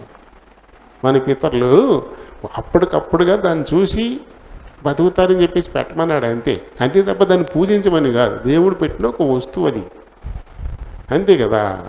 ఇప్పుడు ఐగుప్తులో ఒక మేకపిల్లను వధించి దాని రక్తాన్ని ఆ గుమ్మం కమ్మలకి నిలువు కమ్మికి రాసుకోండి, మరణదూత మీ ఇంట్లో ప్రవేశించదు అని చెప్పాడు. కాబట్టి అందులో ఉన్న వాళ్ళకి మరణం రాలేదు. కాబట్టి ఈ తలుపుడు తీసుకెళ్ళి అక్కడ పెట్టి దానికి పూజ చేయాలా? లేకపోతే ఏ మేకపిల్లని వధించి రక్తం పూసారో ఆ మేకపిల్లకి పూజ చేయాలా? అక్కడ దాని నుంచి తప్పించుకోవడానికి దేవుడు చూపించిన ఒక ఉపాయం అది దేవుడు కాదు, దేవుడిచ్చింది. అది ఇచ్చిన దేవుణ్ణి వదిలేసి ఆ పెట్టిన దాన్ని పూజ చేస్తే నేను నెహుష్టానని పేరు పెట్టి దాన్ని పూజ చేయడం కూడా మొదలెట్టాను. ఆ తర్వాత దాన్ని చెత్తకొట్టి పారేసర్లే, అయిపోయింది. ఈ రకంగానే మనిషి కుమారుడు కూడా ఎత్తబడ్డాడు. ఆయన సిలువు పైన ఎత్తబడ్డాడు. కాబట్టి ఎవరైతే ఇప్పుడు ఆ సిలువు వైపు చూస్తారో, ఈ పాపపు కాటు, పాము కాట్లాంటిదే. పాపము వలన వచ్చు జీతం మరణం కదా. అంటే దాని కాటు పడింది మనకి, తర్వాత చచ్చిపోవడమే ఇక. అయితే ఈ కాటు నుంచి బతకాలి అంటే మనం చూడాల్సింది ఎత్తబడిన సిలువలోని క్రీస్తును. ఎవరైతే అలా చేయగలుగుతారో వాళ్ళు ఖచ్చితంగా నిత్య జీవాన్ని పొందే తీరుతారు. అంటే ఇది చెప్పింది ఎవరు? యేసు ప్రభువే. ఇది దేవుడు ఈ లోకాన్ని ఎంతో ప్రేమించి తన అద్వితీయ కుమారునిగా పుట్టిన ఆ యేసుని సిలువ మీద ఎత్తపోతా ఉన్నాడు. కాబట్టి ఆయన వైపు ఎవరు చూస్తారో వాళ్ళందరూ కూడా రక్షింపబడతారు అంటూ యేసు ప్రభువే చెప్పినటువంటి మాట ఇది. ఇంకా అలా ఇంకా చూద్దాం. మార్క్స్ వార్తలో 8వ అధ్యాయము 35వ వచనాన్ని చూద్దాం. తన ప్రాణమును రక్షించుకొనగోరువాడు దానిని ఖచ్చితంగా పోగొట్టుకుంటాడు. నా నిమిత్తమును సువార్త నిమిత్తమును పోగొట్టుకునివాడు ఖచ్చితంగా దానిని రక్షించుకుంటాడు. అంటే శ్రమపడ్డానికి ఇష్టపడిన వారన్నమాట. ఈ సువార్త నిమిత్తము అవమానాలు వస్తున్నాయి, లేదా శ్రమ వస్తుంది, కొద్ది ఇబ్బంది వస్తుంది, మన విశ్వాసానికి ఎదురాడుతూ ఉన్నారు, ఇలాంటివి మనకు కనబడుతూనే ఉన్నాయి. ఇటువంటి వాటి విషయంలో కనుక మనం ఎందుకు వచ్చిన గొడవ మనకు అని చెప్పేసి వదిలేసుకుంటే, ఈ ప్రాణాన్ని కాపాడుకుందామని వదిలేసుకుంటే దాన్ని పోగొట్టుకుంటామంటాడు. అయితే పోయిందని దేవుని కోసం సిద్ధపడితే ఖచ్చితంగా దాన్ని కాపాడుకుంటారు అని చెప్పేసి అంటాడు. కాబట్టి శ్రమపడ్డానికి, క్రీస్తు నిమిత్తము శ్రమపడడానికి ఎవరు ఇష్టపడతారో మరి ఖచ్చితంగా ఈ నిత్య జీవం అనే కిరీటం, ఈ జీవ కిరీటాన్ని వాళ్ళు సంపాదించుకుంటారు అంటాడు. అలాగే 1 కొరింథీ 10వ అధ్యాయము 13వ వచనం చదువుదాం. సాధారణంగా మనుషులకు కలుగు శోధన తప్ప, అంతే మనుషులకు వచ్చేది. మనుషులకి అందరికీ ఎలాంటి శోధన వస్తుందో అలాంటిదే మనకి వస్తుంది. అందుకు భిన్నంగా ఏమీ రావు. కాబట్టి ఎలా సహించుకోవాలనుకుంటే సహించుకోవాలంతే. మనుషులకే కదా అలాంటి శ్రమలు, అందరికి మనుషులకి ఎలా వస్తాయో అలాంటివి మనకు వస్తాయి, వేరే ఏం కాదు. ఇది వింతేమీ కాదు. పేతురు గారు కూడా అలాగే మాట్లాడతారు కదా, లోకంలో మీకు శ్రమ కలిగినప్పుడు ఏదో వింత జరిగిపోతున్నట్టు ఏమనుకోవద్దు, మీ తోటి సహోదరులలో కూడా ఇలాంటి శ్రమలే నెరవేరుతూ ఉన్నాయి అని చెప్పాడండి. అంటే సాధారణంగా మనుషులకు వచ్చేటువంటి శోధనలు తప్ప వేరే ఏమీ మనకి రావు. అంటే సహించుకోవడం సులువే. నేను సహించుకోను అని మొండికేసి కూర్చుకున్న వాళ్ళు తప్ప నేను సహించుకుంటాను అనుకున్న వాళ్ళు సహించగలుగుతారు. మనుషులందరికీ సహజంగా వచ్చేటువంటిదే కదా. దీన్ని మనం ఆలోచించుకోవాలి. మన జీవ కిరీటాన్ని, నిత్య జీవ కిరీటాన్ని మనం సంపాదించుకోవాలి అని అనుకుంటే ఖచ్చితంగా ఈ లోకంలో మన ఈ నీతి నిమిత్తము, మనం నమ్ముకున్న దాని నిమిత్తము శ్రమ వస్తే ఎదుర్కోవడానికి సిద్ధంగా ఉండాలి, దాన్ని సహించుకోవడానికి కూడా సిద్ధంగా ఉండాలి. అవమానాలు వచ్చినా సహించుకోవడానికి సిద్ధంగా మనం ఉండాలి. ఖచ్చితంగా వస్తాయని చెప్పాడు కదా మత్తయి సువార్త 5వ అధ్యాయంలో 11వ వచనం నుంచి మనం చదువుతాం కదా. నా నిమిత్తము జనులు మిమ్మును నిందించి హింసించి మీ మీద అబద్ధముగా చెడ్డ మాటలా పలుకున్నప్పుడు, మన మీద అబద్ధంగా చెడ్డ మాటలు మాట్లాడతారట. అవి నిజాలు కాదు, అబద్ధాలు. నీకు తెలుసు కదా అబద్ధమని, ఇంకెందుకు బాధపడ్డాం? వాళ్ళు చెప్తున్నది అబద్ధమని తెలుసు, నీకు తెలుసు, దేవుడికి తెలుసు. మనుషులు కొంతమంది నమ్ముండకపోవచ్చు, తర్వాత వాళ్ళు కూడా తెలుసుకుంటారు, ఖచ్చితంగా తెలుసుకుంటారు. దాని గురించి బాధపడాల్సిన అవసరత లేదు. నిందలు, ఉత్తి నిందలు వేస్తారు. ఆ మధ్యకాలంలో ఈ ఎస్సీలకి కాపులకి గొడవలు వచ్చినప్పుడు, లేదు నిరాహార దీక్షలు చేశారు కదా అక్కడ వాళ్ళు, అది చేసినప్పుడు నా మీద నిందలేశారు. నేను 30,000 ఇచ్చానంటే వాళ్ళకి, నేను 30,000 ఇచ్చానంటే వాళ్ళకి. కనీసం వాళ్ళ ఎంక చూడలేదు నేను. ఆ రోడ్డు అంటే వెళ్తా కూడా బండి ఆఫ్ చేసి ఏంట్రా అని కూడా అనలేదు. అసలు ఈ ఇంటి పనులు పడు, ఆ పని ఒక పని లేకపోయినా వెళ్ళను. ఈ సెంటర్లో పెద్ద చర్చ దానికోసం. ఎవరు చెప్పారు ఇలా? ఒక ఆ నిందని ఎందుకంత ప్రచారం చేశారు? ఉత్తి మాట. కొంతమంది విశ్వాసులు ఇక్కడ కొత్త కూడా మానేశారు. దానివల్ల 2-3 కుటుంబాలు తప్పుకున్నాయి దాని గురించే. ఆ ఫలం ఎవరిది? ఈ నింద మోపినోడిదే. ఈ నింద ఎవరేశారో దాని ఫలం వాళ్ళే అనుభవించాలి, తప్పదు. ఆ విషయం వాళ్ళు పశ్చాత్తాపడకపోతే చాలా నచ్చిపోతారు. ఈ లోకంలోనూ నచ్చిపోతారు, పరలోకంలోనూ నచ్చిపోతారు. నింద నేనేమీ బాధపడలే, ఎందుకంటే నిందది నాకు తెలుసు, సత్యం దేవుడికి తెలుసు. నింద, ఆ నిందకు వంత పలికే వాళ్ళు కూడా కొంతమంది మళ్ళీ వెనకాల. నాకు తెలుసు, ఇటేనా కొంత అటే ఉంటాడు ఆయన, నేను అటే ఉంటానంట. ఇల్లు తిరుగుతాను మరి, నేను ప్రతి ఇంటింటికి వెళ్ళి చూసి వస్తాను. నా రక్తాన్ని వదిలేసుకుంటే వీళ్ళక్క, నా అన్నల్ని వదిలేసుకున్నాను ఏం మందిరం కోసం, సంఘం కోసం. ఏం అన్నలతో నాకేంటి విరోధం, ఏముంది విరోధం? ఈ సంఘం తప్ప వాళ్ళకి నాకు విరోధం ఏముంది?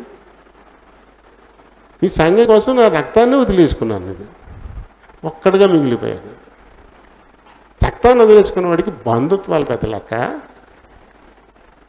వంత. ఆ నింద వేసిన వాడికి ఇంకొకడు 100 అన్నా, ఎంతైనా కొంచెం అటేష్టంగా ఉంటాడు ఆయన. ఇలా నిందలు వేసేవాళ్ళు ఖచ్చితంగా ఒక బుద్ధి పంట నెత్తినెట్టుకోవాల్సిందే ఎప్పుడో ఒకప్పుడు. దేవుడు మోపుతాడు, అందులో సందేహమే లేదు. దేవుడు మోపుతాడు.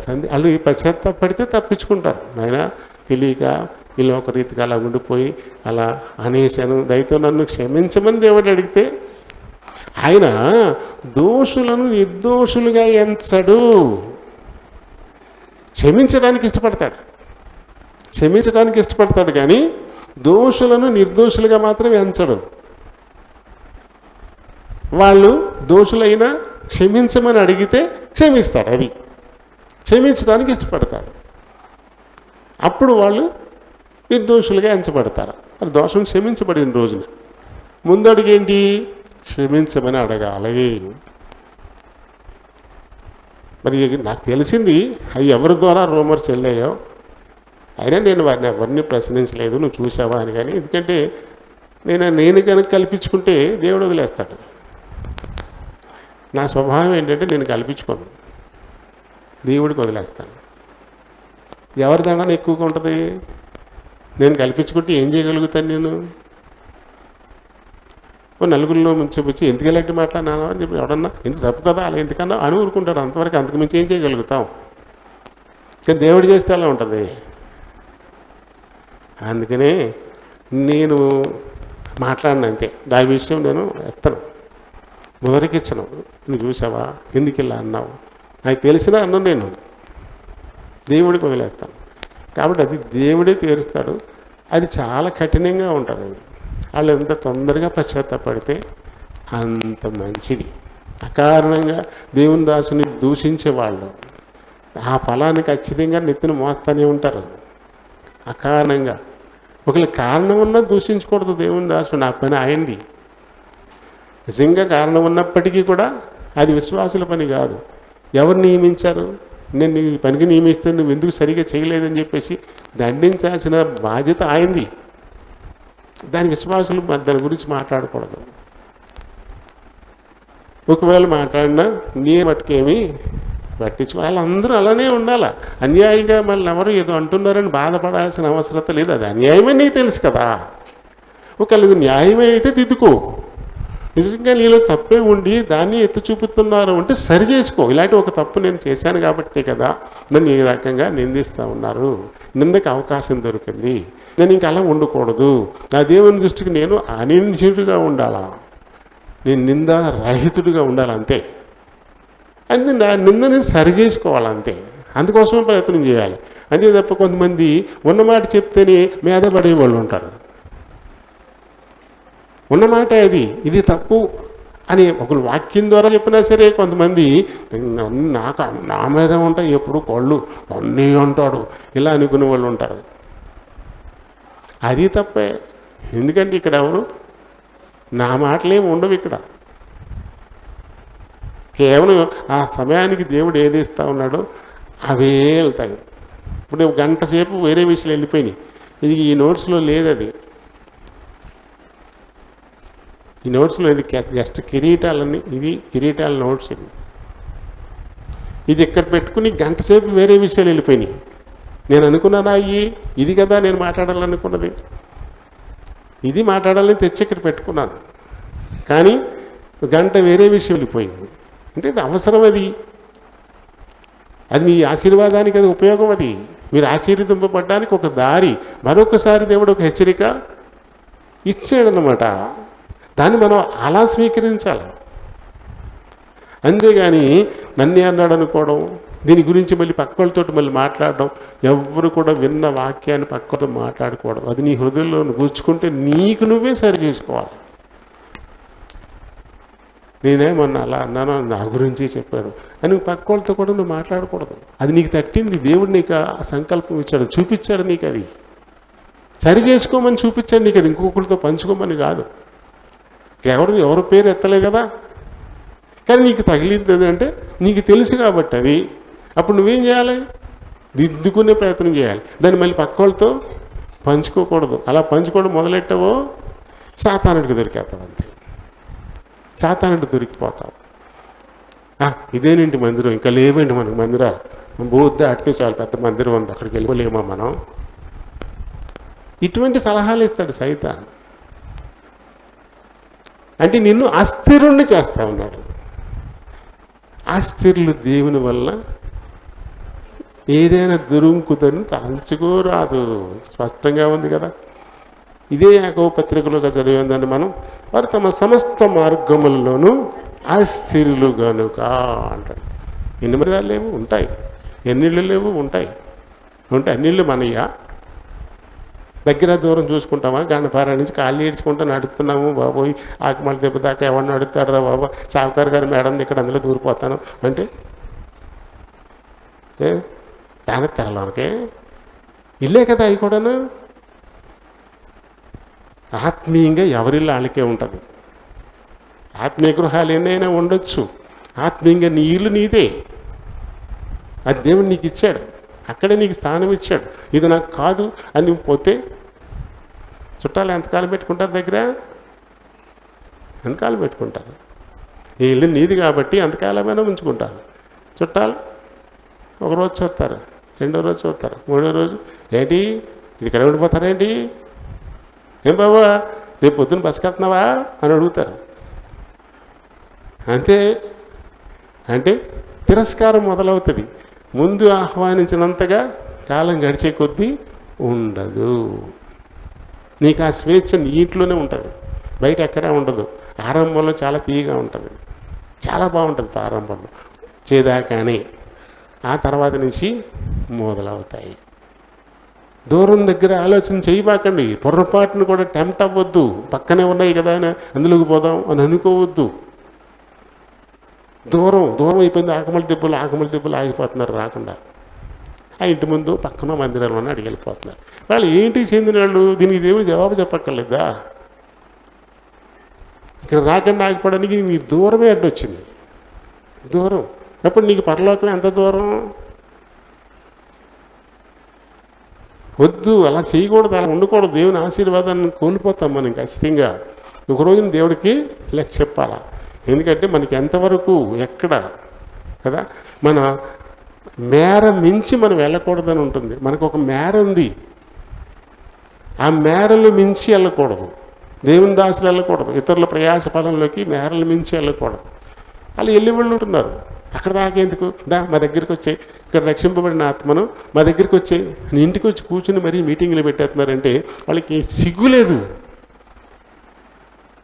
దేవుని వాక్యం వాళ్ళకి అక్కర్లేదు. మా దగ్గర నలుగురు ఎక్కువ కనపడుతున్నారు, చూపించుకు. ఎవరికి కావాలది? దేవునికి కావాలా అది? అలాంటి వాడిని గుమ్మం ముందు నుంచి ఎగ్గొట్టి పంపేయాలి. కూర్చోబెట్టి మాట్లాడతావా? ఆ సందు ఎవరిచ్చారు? మనం వెళ్ళబట్టే కదా. మనం వెళ్ళబట్టే వాళ్ళు వచ్చి మన గుమ్మం ముందు కూర్చున్నాడు. వెళ్ళకపోతే రారు కదా. వీటన్నీ దేవుడు చూస్తూ ఉంటాడు. వీటన్నిటికీ మనం లెక్కలు చెప్పాల్సిందే. ఆయా విషయాలు దేవుని దగ్గర పశ్చాత్తాపడాలి. నాయన, నువ్వు నాకు ఒక ఇల్లు ఇచ్చావు, ఆయా కారణాలతో నేను ఇలా అయిపోయాను, దయతో నన్ను మన్నించు. నువ్వు నాకు ఏదైతే నియమించావో నేను అక్కడే కొనసాగి నీతో సహవాసం కలిగి ఉండేలా నీకు సహాయం అందించు. చెడగొట్టే వాళ్ళు బోళ్ళ మంది ఉన్నారు కదా. వారు తమ సమస్త మార్గములలోనూ చదవండి. అది ఒకసారి చదువుదాం. 7వ వచనం.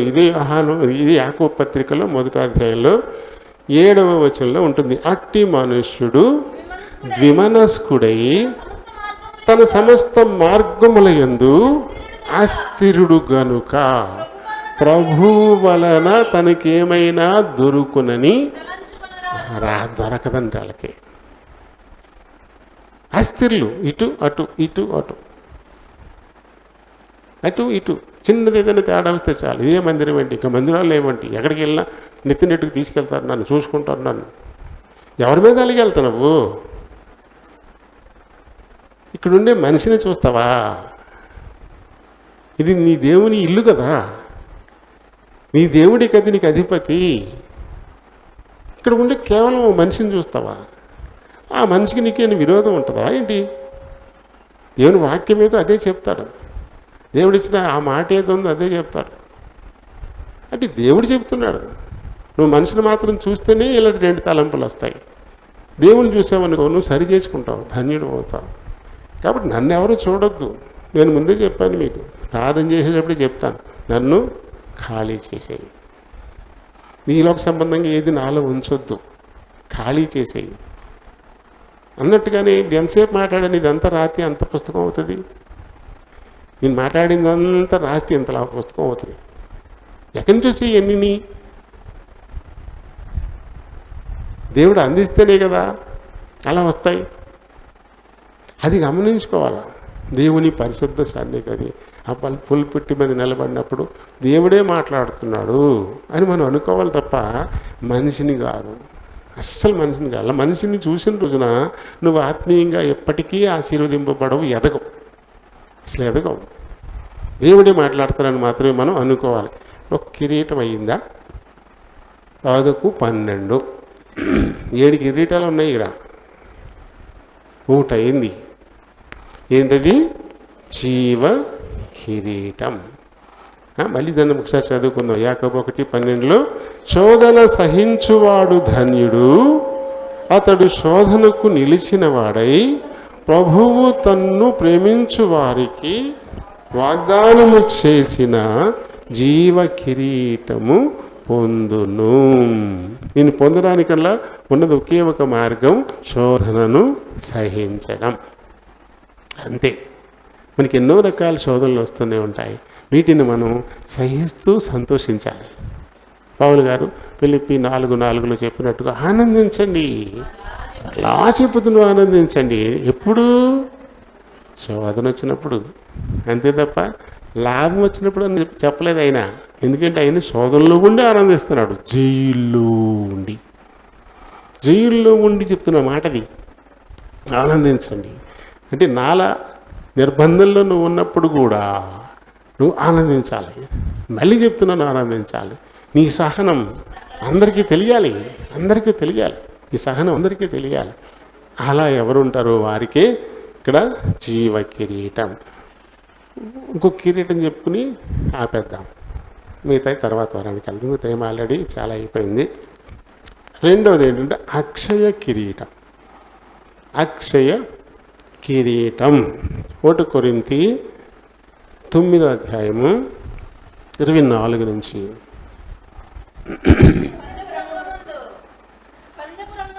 పందెపు రంగమందు పరిగెత్తు వారందరూ పరిగెత్తుదురు గాని ఒక్కడే బహుమానం పొందునని మీకు తెలియదా? అటువలే మీరు బహుమానము పొందునట్లుగా పరుగెత్తుడి. మరియు పందెమందు పోరాడు ప్రతివాడు అన్ని విషయాల్లోనూ మితంగా ఉంటాడు. వారు క్షయమగు కిరీటమును పొందడానికి, మనమైతే అక్షయమగు కిరీటమును పొందుటకును మితముగా ఉన్నాము. వారు మితంగానే ఉన్నారు, మనం మితంగానే ఉన్నాము అంటారు. ఇంకా కిందకి. కాబట్టి నేను గురి చూడని వాని వలె పరిగెత్తువాడను కాను. గాలిని కొట్టినట్లు నేను పోట్లాడుటలేదు కానీ ఒకవేళ ఇతరులకు ప్రకటించిన తరువాత నేనే భ్రష్టుడనైపోదునేమో అని నా శరీరమును నలగగొట్టి దానిని నేను లోపరుచుకుంటున్నాను. పౌలు గారు కొరింథీ సంఘానికి రాస్తూ చెప్తున్నటువంటి మాట ఇది. పరుగు పందెం. మనందరం పందెంలో ఉన్నాం కదా. యాత్రే కదా. 84వ కీర్తనలో మనం చదువుతాం. రాత్రి కూడా ఈ ప్రస్తావన మనకి గుర్తొచ్చింది. 5వ వచనాన్ని చదువు. నీ వలన బలము పొందు మనుష్యులు ధన్యులు, యాత్ర చేయు మార్గములు. చాలా ఇష్టంగా ఉంటాయంట. ఎవరు దేవుని వలన బలం పొంది యాత్ర చేస్తుంటారో అలాంటి వారికి ఆ మార్గాలు ఎంతో బాగుంటాయంట. ఇంకా కింద చదువు. వెళుచు దానిని జలమయంగా చేదురు,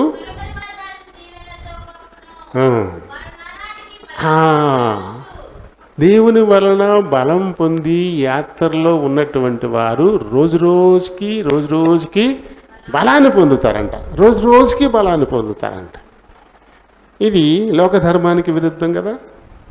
లోకధర్మానికి ఇది పూర్తిగా విరుద్ధం. ప్రయాణంలో ఉన్నవాడు రోజుకి బలహీనుడైపోతాడు, రోజుకి నీరసించిపోతాడు. కానీ ఇక్కడ దేవుని బలం పొంది ప్రయాణం చేస్తున్నాడు అనుకోండి, వాళ్ళు రోజుకి బలాభివృద్ధి పొందుతారట. ఎందుకు ఇలాంటి బలాభివృద్ధిని దేవుడు ఇస్తున్నాడు అంటే, నువ్వు గెలవాలని. నువ్వు నీరసపడిపోయి ఎక్కడ ఆగిపోకూడదు. నీ ఎదుట ఉన్న ఈ పరుగు పందెంలో నువ్వు గెలవాలి. ఖచ్చితంగా అక్షయ కిరీటాన్ని నువ్వు పొందాలి అనేటువంటి కోరికతోటే దేవుడు ఆ రీతిగా బలాభివృద్ధిని ఇస్తున్నటువంటి అదే ఇక్కడ పౌలు చెప్తున్నాడు. పందెపు రంగంలో ఉంటారు. ఫైనల్ 8 మంది మనం చూసాంగా. ఒలింపిక్స్లో 8 మంది నుంచోబెడతారు. ఈ 8 మంది ఎప్పటి నుంచో సాధన చేస్తూ ఉంటారు ఇలా గెలవాలి అని చెప్పేసి. 4 ఏళ్ళకు ఒకసారి వస్తాయి ఒలింపిక్స్. ఈ ఒలింపిక్స్ అయిపోగానే 4 ఏళ్ళ తర్వాత వచ్చే ఒలింపిక్స్కి ఎప్పటి నుంచే మొదలెడతారు సాధన. 4 ఏళ్ల పాటు శ్రమ పడతారు. ఈ 4 ఏళ్ల పాటు వాళ్ళు చాలా మితంగా ఉండాలా. 4 ఏళ్ల పాటు ఆహార నియమాలు ఉంటాయి. బరువు పెరిగే ఆహారం తినకూడదు, రోగాలు పడేసే ఆహారం తినకూడదు. అలాగే ఖచ్చితంగా టైంకి నిద్రపోవాలా, ఖచ్చితంగా టైంకి లెగాల, అలాగే ఖచ్చితంగా ప్రధాన టైంకి ప్రాక్టీసు మొదలు పెట్టాలా. అలాగే వీళ్ళతో కలిసి బీరు బారు అంటూ పార్టీలకి వెళ్ళకూడదు. వీళ్ళతో పాటు కూర్చుని ఆ టీవీ దగ్గర సోఫాలు అలాగే కూలబడిపోయి ఉండకూడదు. ఇవన్నీ పరిమితులు. మితంగా ఉండాలి, తప్పదు. అలా ఉండి సాధన చేస్తే కానీ ఆ పరుగు పందానికి వాళ్ళు అర్హులు కాదు. అందుకనే ఇక్కడ ఆయన చెప్తా ఉన్నాడు, పందెపు రంగమందు పరిగెత్తు వారందరూ పరిగెత్తుతారు. అయితే ఎవరు మితంగా ఉన్నారు, ఎవరు తప్పక సాధన చేశారు, అలాంటి వారు మాత్రమే ఆ పరిమితులను జాగ్రత్తగా పాటిస్తూ అన్ని విషయాల్లోనూ తాను మితంగా ఉంచుకుంటూ ఒక గురి పెట్టుకొని క్రమం తప్పకుండా ప్రతి దినము లెక్కేసుకోవాలా. లెక్క అది స్టార్టప్ ఉంటుంది. సెట్ అంటే ఏమంటుందండి, గెట్ సెట్ గో కదా, అంతేనా? గెట్ సెట్ గో ఇది ఉంటుంది. ఆ గో అని తుపాకి పేల్చడంతో టేక్ ఆఫ్ తీసుకోవాలి. అంటే స్టార్టింగ్ అనమాట. ఈ టేక్ ఆఫ్ కరెక్ట్గా తీసుకోకపోతే దాని ఎఫెక్ట్ పరుగు మీద ఖచ్చితంగా పడుతుంది. ఎవరు కరెక్ట్గా టేక్ ఆఫ్ తీసుకుంటారో ఆ టేక్ ఆఫ్ కోసం రోజు చూసుకోవాలి, ప్రతిరోజు చూసుకోవాలి, టెస్ట్ చేసుకుంటూ ఉండాలి. టేక్ ఆఫ్ ఎలా ఉంది, దాని మీద పట్టు సాధించాలి. తుపాకీ సౌండ్ టప్ అనడం పాపం ఇక్కడ ఒక్కసారి ఆ కాలు దగ్గర ఉన్న దాన్ని తన్ని ముందుకెళ్ళాలి. ఆ పరిగెత్తేటప్పుడు కూడా ఒక యాంగిల్ ఉంటుంది. ఆ యాంగిల్లోనే వాళ్ళు టేక్ ఆఫ్ తీసుకోవాలి. నుంచుని ఎలా వెళ్తే కుదరదు, బాణంలాగా ఉంటుంది, ఎలా ఉంటుంది. ఆ యాంగిల్ తీసుకుని పరిగెత్తాలి. ఎన్ని నియమాలు ఉంటాయన్నమాట. ఈ నియమాలు సాధన చేయాలి. ప్రతిసారి ఈ టేక్ ఆఫ్ ఎలా తీసుకుంటున్నాం దాని మీద ఎన్నోసార్లు చేస్తారు. ఆ తర్వాత అడుగులు అడుగు తీసి అడిగేసేటువంటి క్రమంలో కాలు తగిలేలాగా పడుతుందా అడుగు, అలా తగిలేలాగా పడితే తనే బార్లో పడిపోతాడు, తన కాళ్ళు తానే గుద్దుకుంటూ. అది ఎంత దూరంలో అడుగు పడాలా అనేది ఒక క్రమం ఉంటుంది, అది చూసుకోవాలా. అలాగే అడుగు తీసి అడుగు ఎంత దూరంలో పడుతుంది అది కూడా చూసుకోవాలి, అది పెంచుకోవాలి. అది పెంచుకుంటే ఎక్కువసార్లు అడిగేకలేకుండా దూరం ఎక్కువైపోద్ది. అర్థమవుతుంది చెప్పింది. ఇలాంటివన్నీ టేకప్ చేసుకోవాలి. మనకి అశ్విని నాచప్ప అని ఒక అమ్మాయి ఉండేది మన దేశంలో, ఒక పాప అశ్విని నాచప్ప అని. తను పరిగెడితే చూడండి భలే ఉంటుంది. ఇక్కడ అడిగేస్తే అక్కడ పడుద్ది అడిగాకంగా, అలా పరిగెడుతుంది అన్నమాట. ఒక అడిగి ఇక్కడ పెడితే ఒక అడుగు అంత దూరాన్ని పడుతుంది. అంటే దూరాన్ని కవర్ చేయడమే కదా పరుగు ఉద్దేశం. దగ్గర అడిగైతే దగ్గర 10 అడుగులు వేసే లోపల వాళ్ళు 3 అడుగుల్లో వెళ్ళిపోతారు. మా మామగారు నేను నడిచామనుకోండి, మా మామగారు చాలా స్పీడ్గా నడిచేవాడు. నేను పెద్ద స్పీడ్గా నడిచినట్టు ఉండదు, నేను అడుగు చాచేస్తుంది, ఇక్కడి నుంచి అక్కడికి వేస్తాను. ఆయన తెగ నడిచేస్తాను అన్నమాట. తెగ నడిచేసినా నన్ను దాటి ముందుకెళ్ళడం ఎందుకు? అడుగుల విధానం ఇది. నేను నడక అలాగే ఉంటుంది, చాచి పడుతూ ఉంటుంది. నేను బాగా నడిచానే ఉంటే వెనకాలలో పరిగెత్తాలి, 2 అడుగులు వేసి మళ్ళీ ఇలా పరిగెడతా ఉంటాను. అలా నడుస్తాను నేను, నాకు అలవాటు అయిపోయింది. గోదావరి గట్టు అలా అలవాటు చేసింది.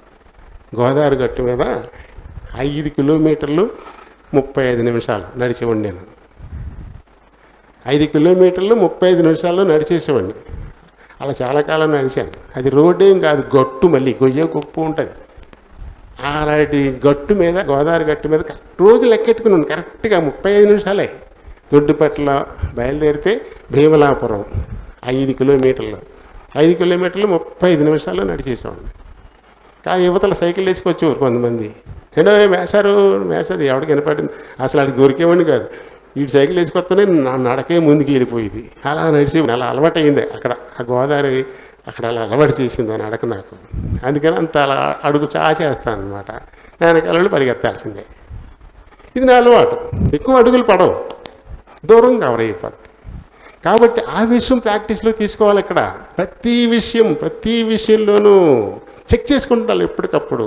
100 మీటర్స్ అక్కడ పెట్టుకుంటారు ఒక గురి. టేకాఫ్ తీసుకున్నాక అక్కడికి వెళ్ళేటప్పటికి ఎన్ని సెకండ్లో వెళ్ళిపోయాను. నిమిషం 72 సెకండ్లు పట్టిందా? 72. ఈవేళ 72, మళ్ళీ రేపు మళ్ళీ 72, మళ్ళీ రేపు మళ్ళీ 72 సెకండ్లు సాధించాడు. తర్వాత మళ్ళీ 68.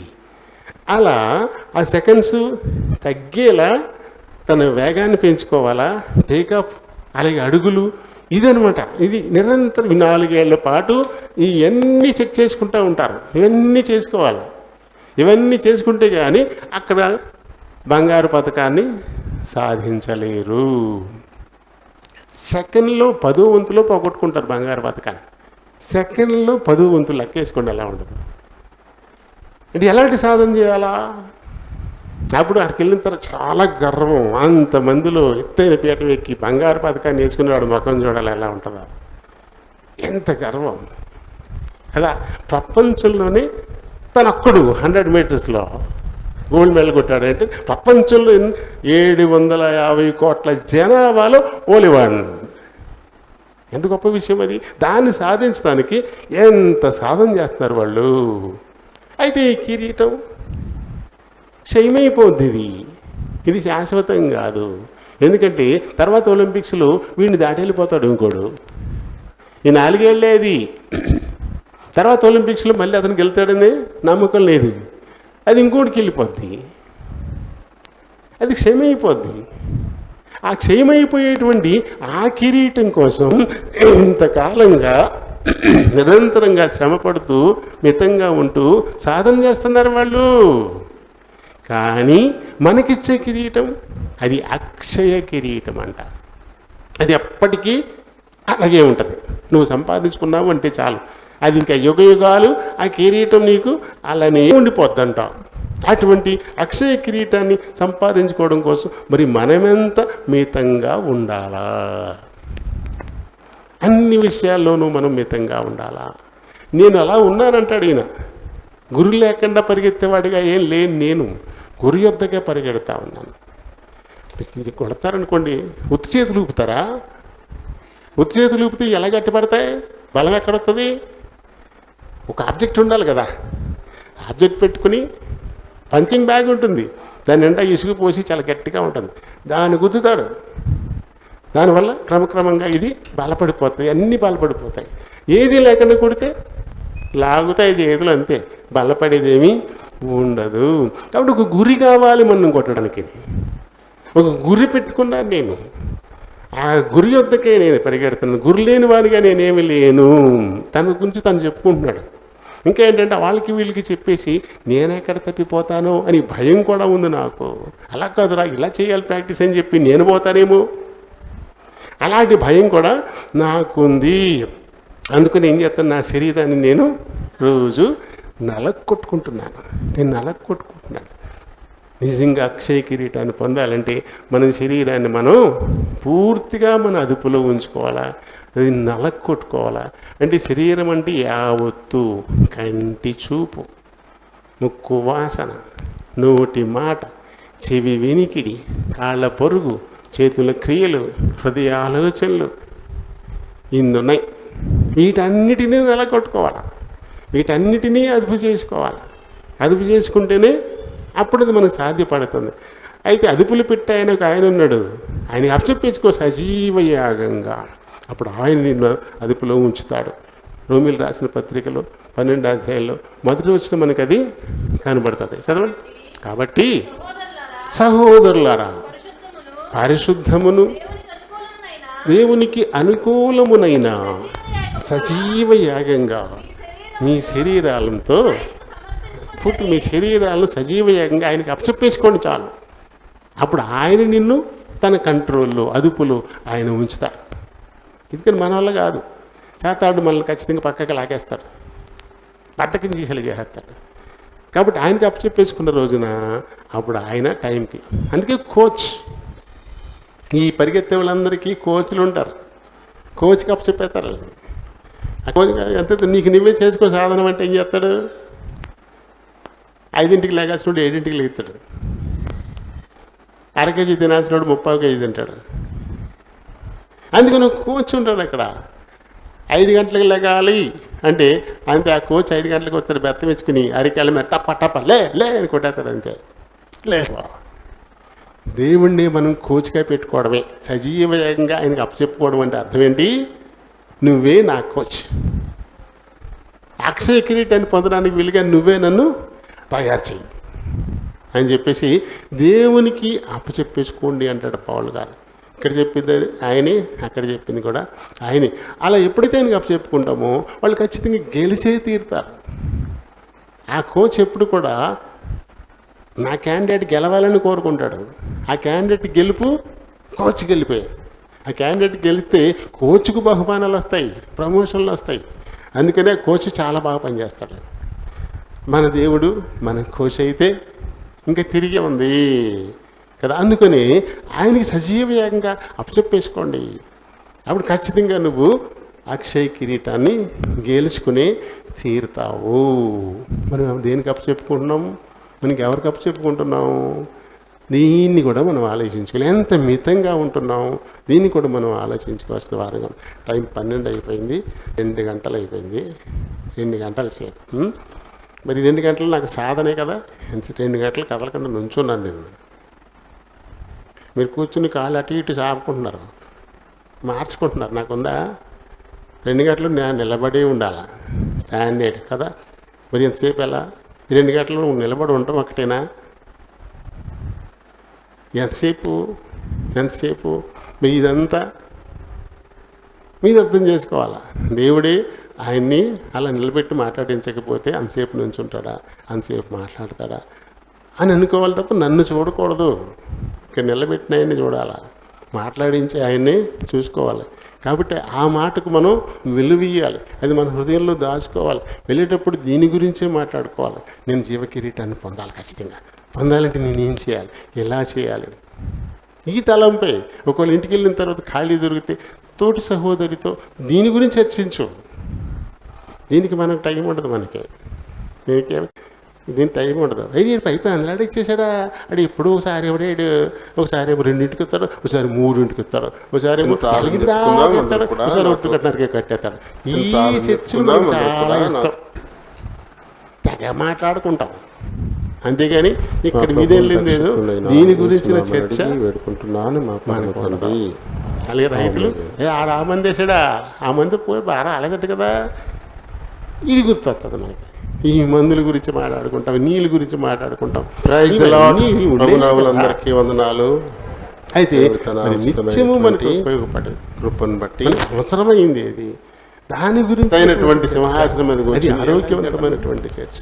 అది సింహాసనాల మీద కూర్చొని ఇలాంటి వాళ్ళు మన కోచ్, ఎవరు మన కోచ్ అయినటువంటి సింహాసనం మీద కూర్చొని ఓన్లీ అవర్ సింహాసనాల మీద కూర్చొని తీర్పులు తీర్కర్త, కనీసం వాళ్ళు గుమ్మ మగించేవాడు యేసు వైపు చూలాంటి వాళ్ళు మన ఎదుట ఉంచబడిన పరుగు పందెంలో సింహాసనాల మీద కూర్చొని గుమ్మ మగి చూడడానికి కూడా 2 చదువుకోండి. అలాంటి వాళ్ళు సింహాసనాల మీద కూర్చొని వీరికి తీర్పులు తీరుస్తున్నటువంటి ఆ పరుగు పందెం. ఇందులో ఓపికతో మనం ఇది మొత్తం అంతా పరిగెడదాం, ఓపికతో పరిగెడదాం. మనం కూర్చొని పెట్టుకుందాం. ఆ పర్యం నుంచి ఆ పైన ఆయన వెలుపలి ఆయన యెరూషలేము లోపల ట్రైనింగ్ నడిపి సిలువేసి చంపలే కిరీటం పొంది అవి నీ వెలుపల నన్ను సిద్ధపరచు గోల్గోతా అని చెప్పి దేవుడి మాటల్ని దీవించును గాక. చిన్న ప్రార్థన చెప్పుకుందాం. ప్రేమ కలిగిన మా ప్రియ పరలోకపు తండ్రి, పైన అక్కడ సత్య సంపూర్ణుడు అయిన మా దేవుడు ఆయన సిలువేశాడు వెలుపల. అలాగే మీ కృప చొప్పున ఉంది అప్పుడప్పుడు ఇంతవరకు మా మధ్యాహ్నం. కాబట్టి మన కోసం మీరు మా కోసం రాసిపెట్టి, అలాగే ఆ మేకపిల్ల కూడా వెలుపలికి ఇది మొత్తం అందిస్తున్నాను. రక్షణ అనేది వెలుపల, అలాగే ఉచితంగా మేకపిల్ల కూడా ఆలయానికి వెలుపలికి. అంతకు మించి అంతా మా కోసం మీరు సిద్ధం చేసిన కిరీటాలు ఉన్నాయి అప్పుడప్పుడు. ఎవరైతే మీ కొరకు శ్రమలను సహిస్తారో అలాంటి వారు. కాబట్టి మన కోసం జీవన కిరీటాన్ని దేవుడు ఒక మంచి జీవ కిరీటాన్ని పొందుతారు కాదు. పితరుడని యాకోబు ద్వారా అనేక రకాలైన ఉన్నాను. అలాగే మా పితరుడైన పౌలు మరి ఎవరైతే పరుగు పందెంలో గెలిచి బహుమానాలు పొందాలనుకుంటారు వారు ప్రతి విషయంలో మితంగా ఉంటారు. అలాంటి వారు అక్షయమైన కిరీటాన్ని పొందుతారని నీ దాసుల ద్వారా మాకు నేర్పించిన సత్యాలను బట్టి కూడా మిమ్మల్ని స్తుతిస్తూ పండుకున్నారంట. ఆయన రక్షణ ఉచితంగా మీరు విశ్రాంతి తీసుకున్నారు. దానికోసం మేము ప్రయాసపడాల్సిందే లేదు. వాళ్ళు పండుకున్నారని రక్షింపబడిన ఈ లోపల ఇంకొక ఆయన మీ నుంచి మంచి బహుమానాలు, మంచి కిరీటం వస్తూ చెట్టు పొందడానికి ఈ లోపల ఉన్నంత కాలం బాబు నేను కొన్ని ప్రయాసపడాల్సి వచ్చానంటే ఈ మాటలు హృదయాల్లో భద్రపరుచుకుని వాటికి అనుగుణంగా నడుచుకోవడం ద్వారా ఆత్మీయంగా మరింతగా బలపడడానికి సహాయం చేయండి. ఆ పైన ఉంటారు ఇప్పుడు ఆరాధించిపోతున్నారు. మీరు ఉన్నారు కనుక ఆత్మతో సత్యంతో ఆరాధించడానికై ఆయన మరి మీ ఆత్మ సహాయం నీ బిడ్డలకు అనుగ్రహించమని ప్రభువును రక్షకుడునైనా యేసునామని అడిగి వేడుకుంటున్నాను మా పరమ తండ్రి. ఆమేన్.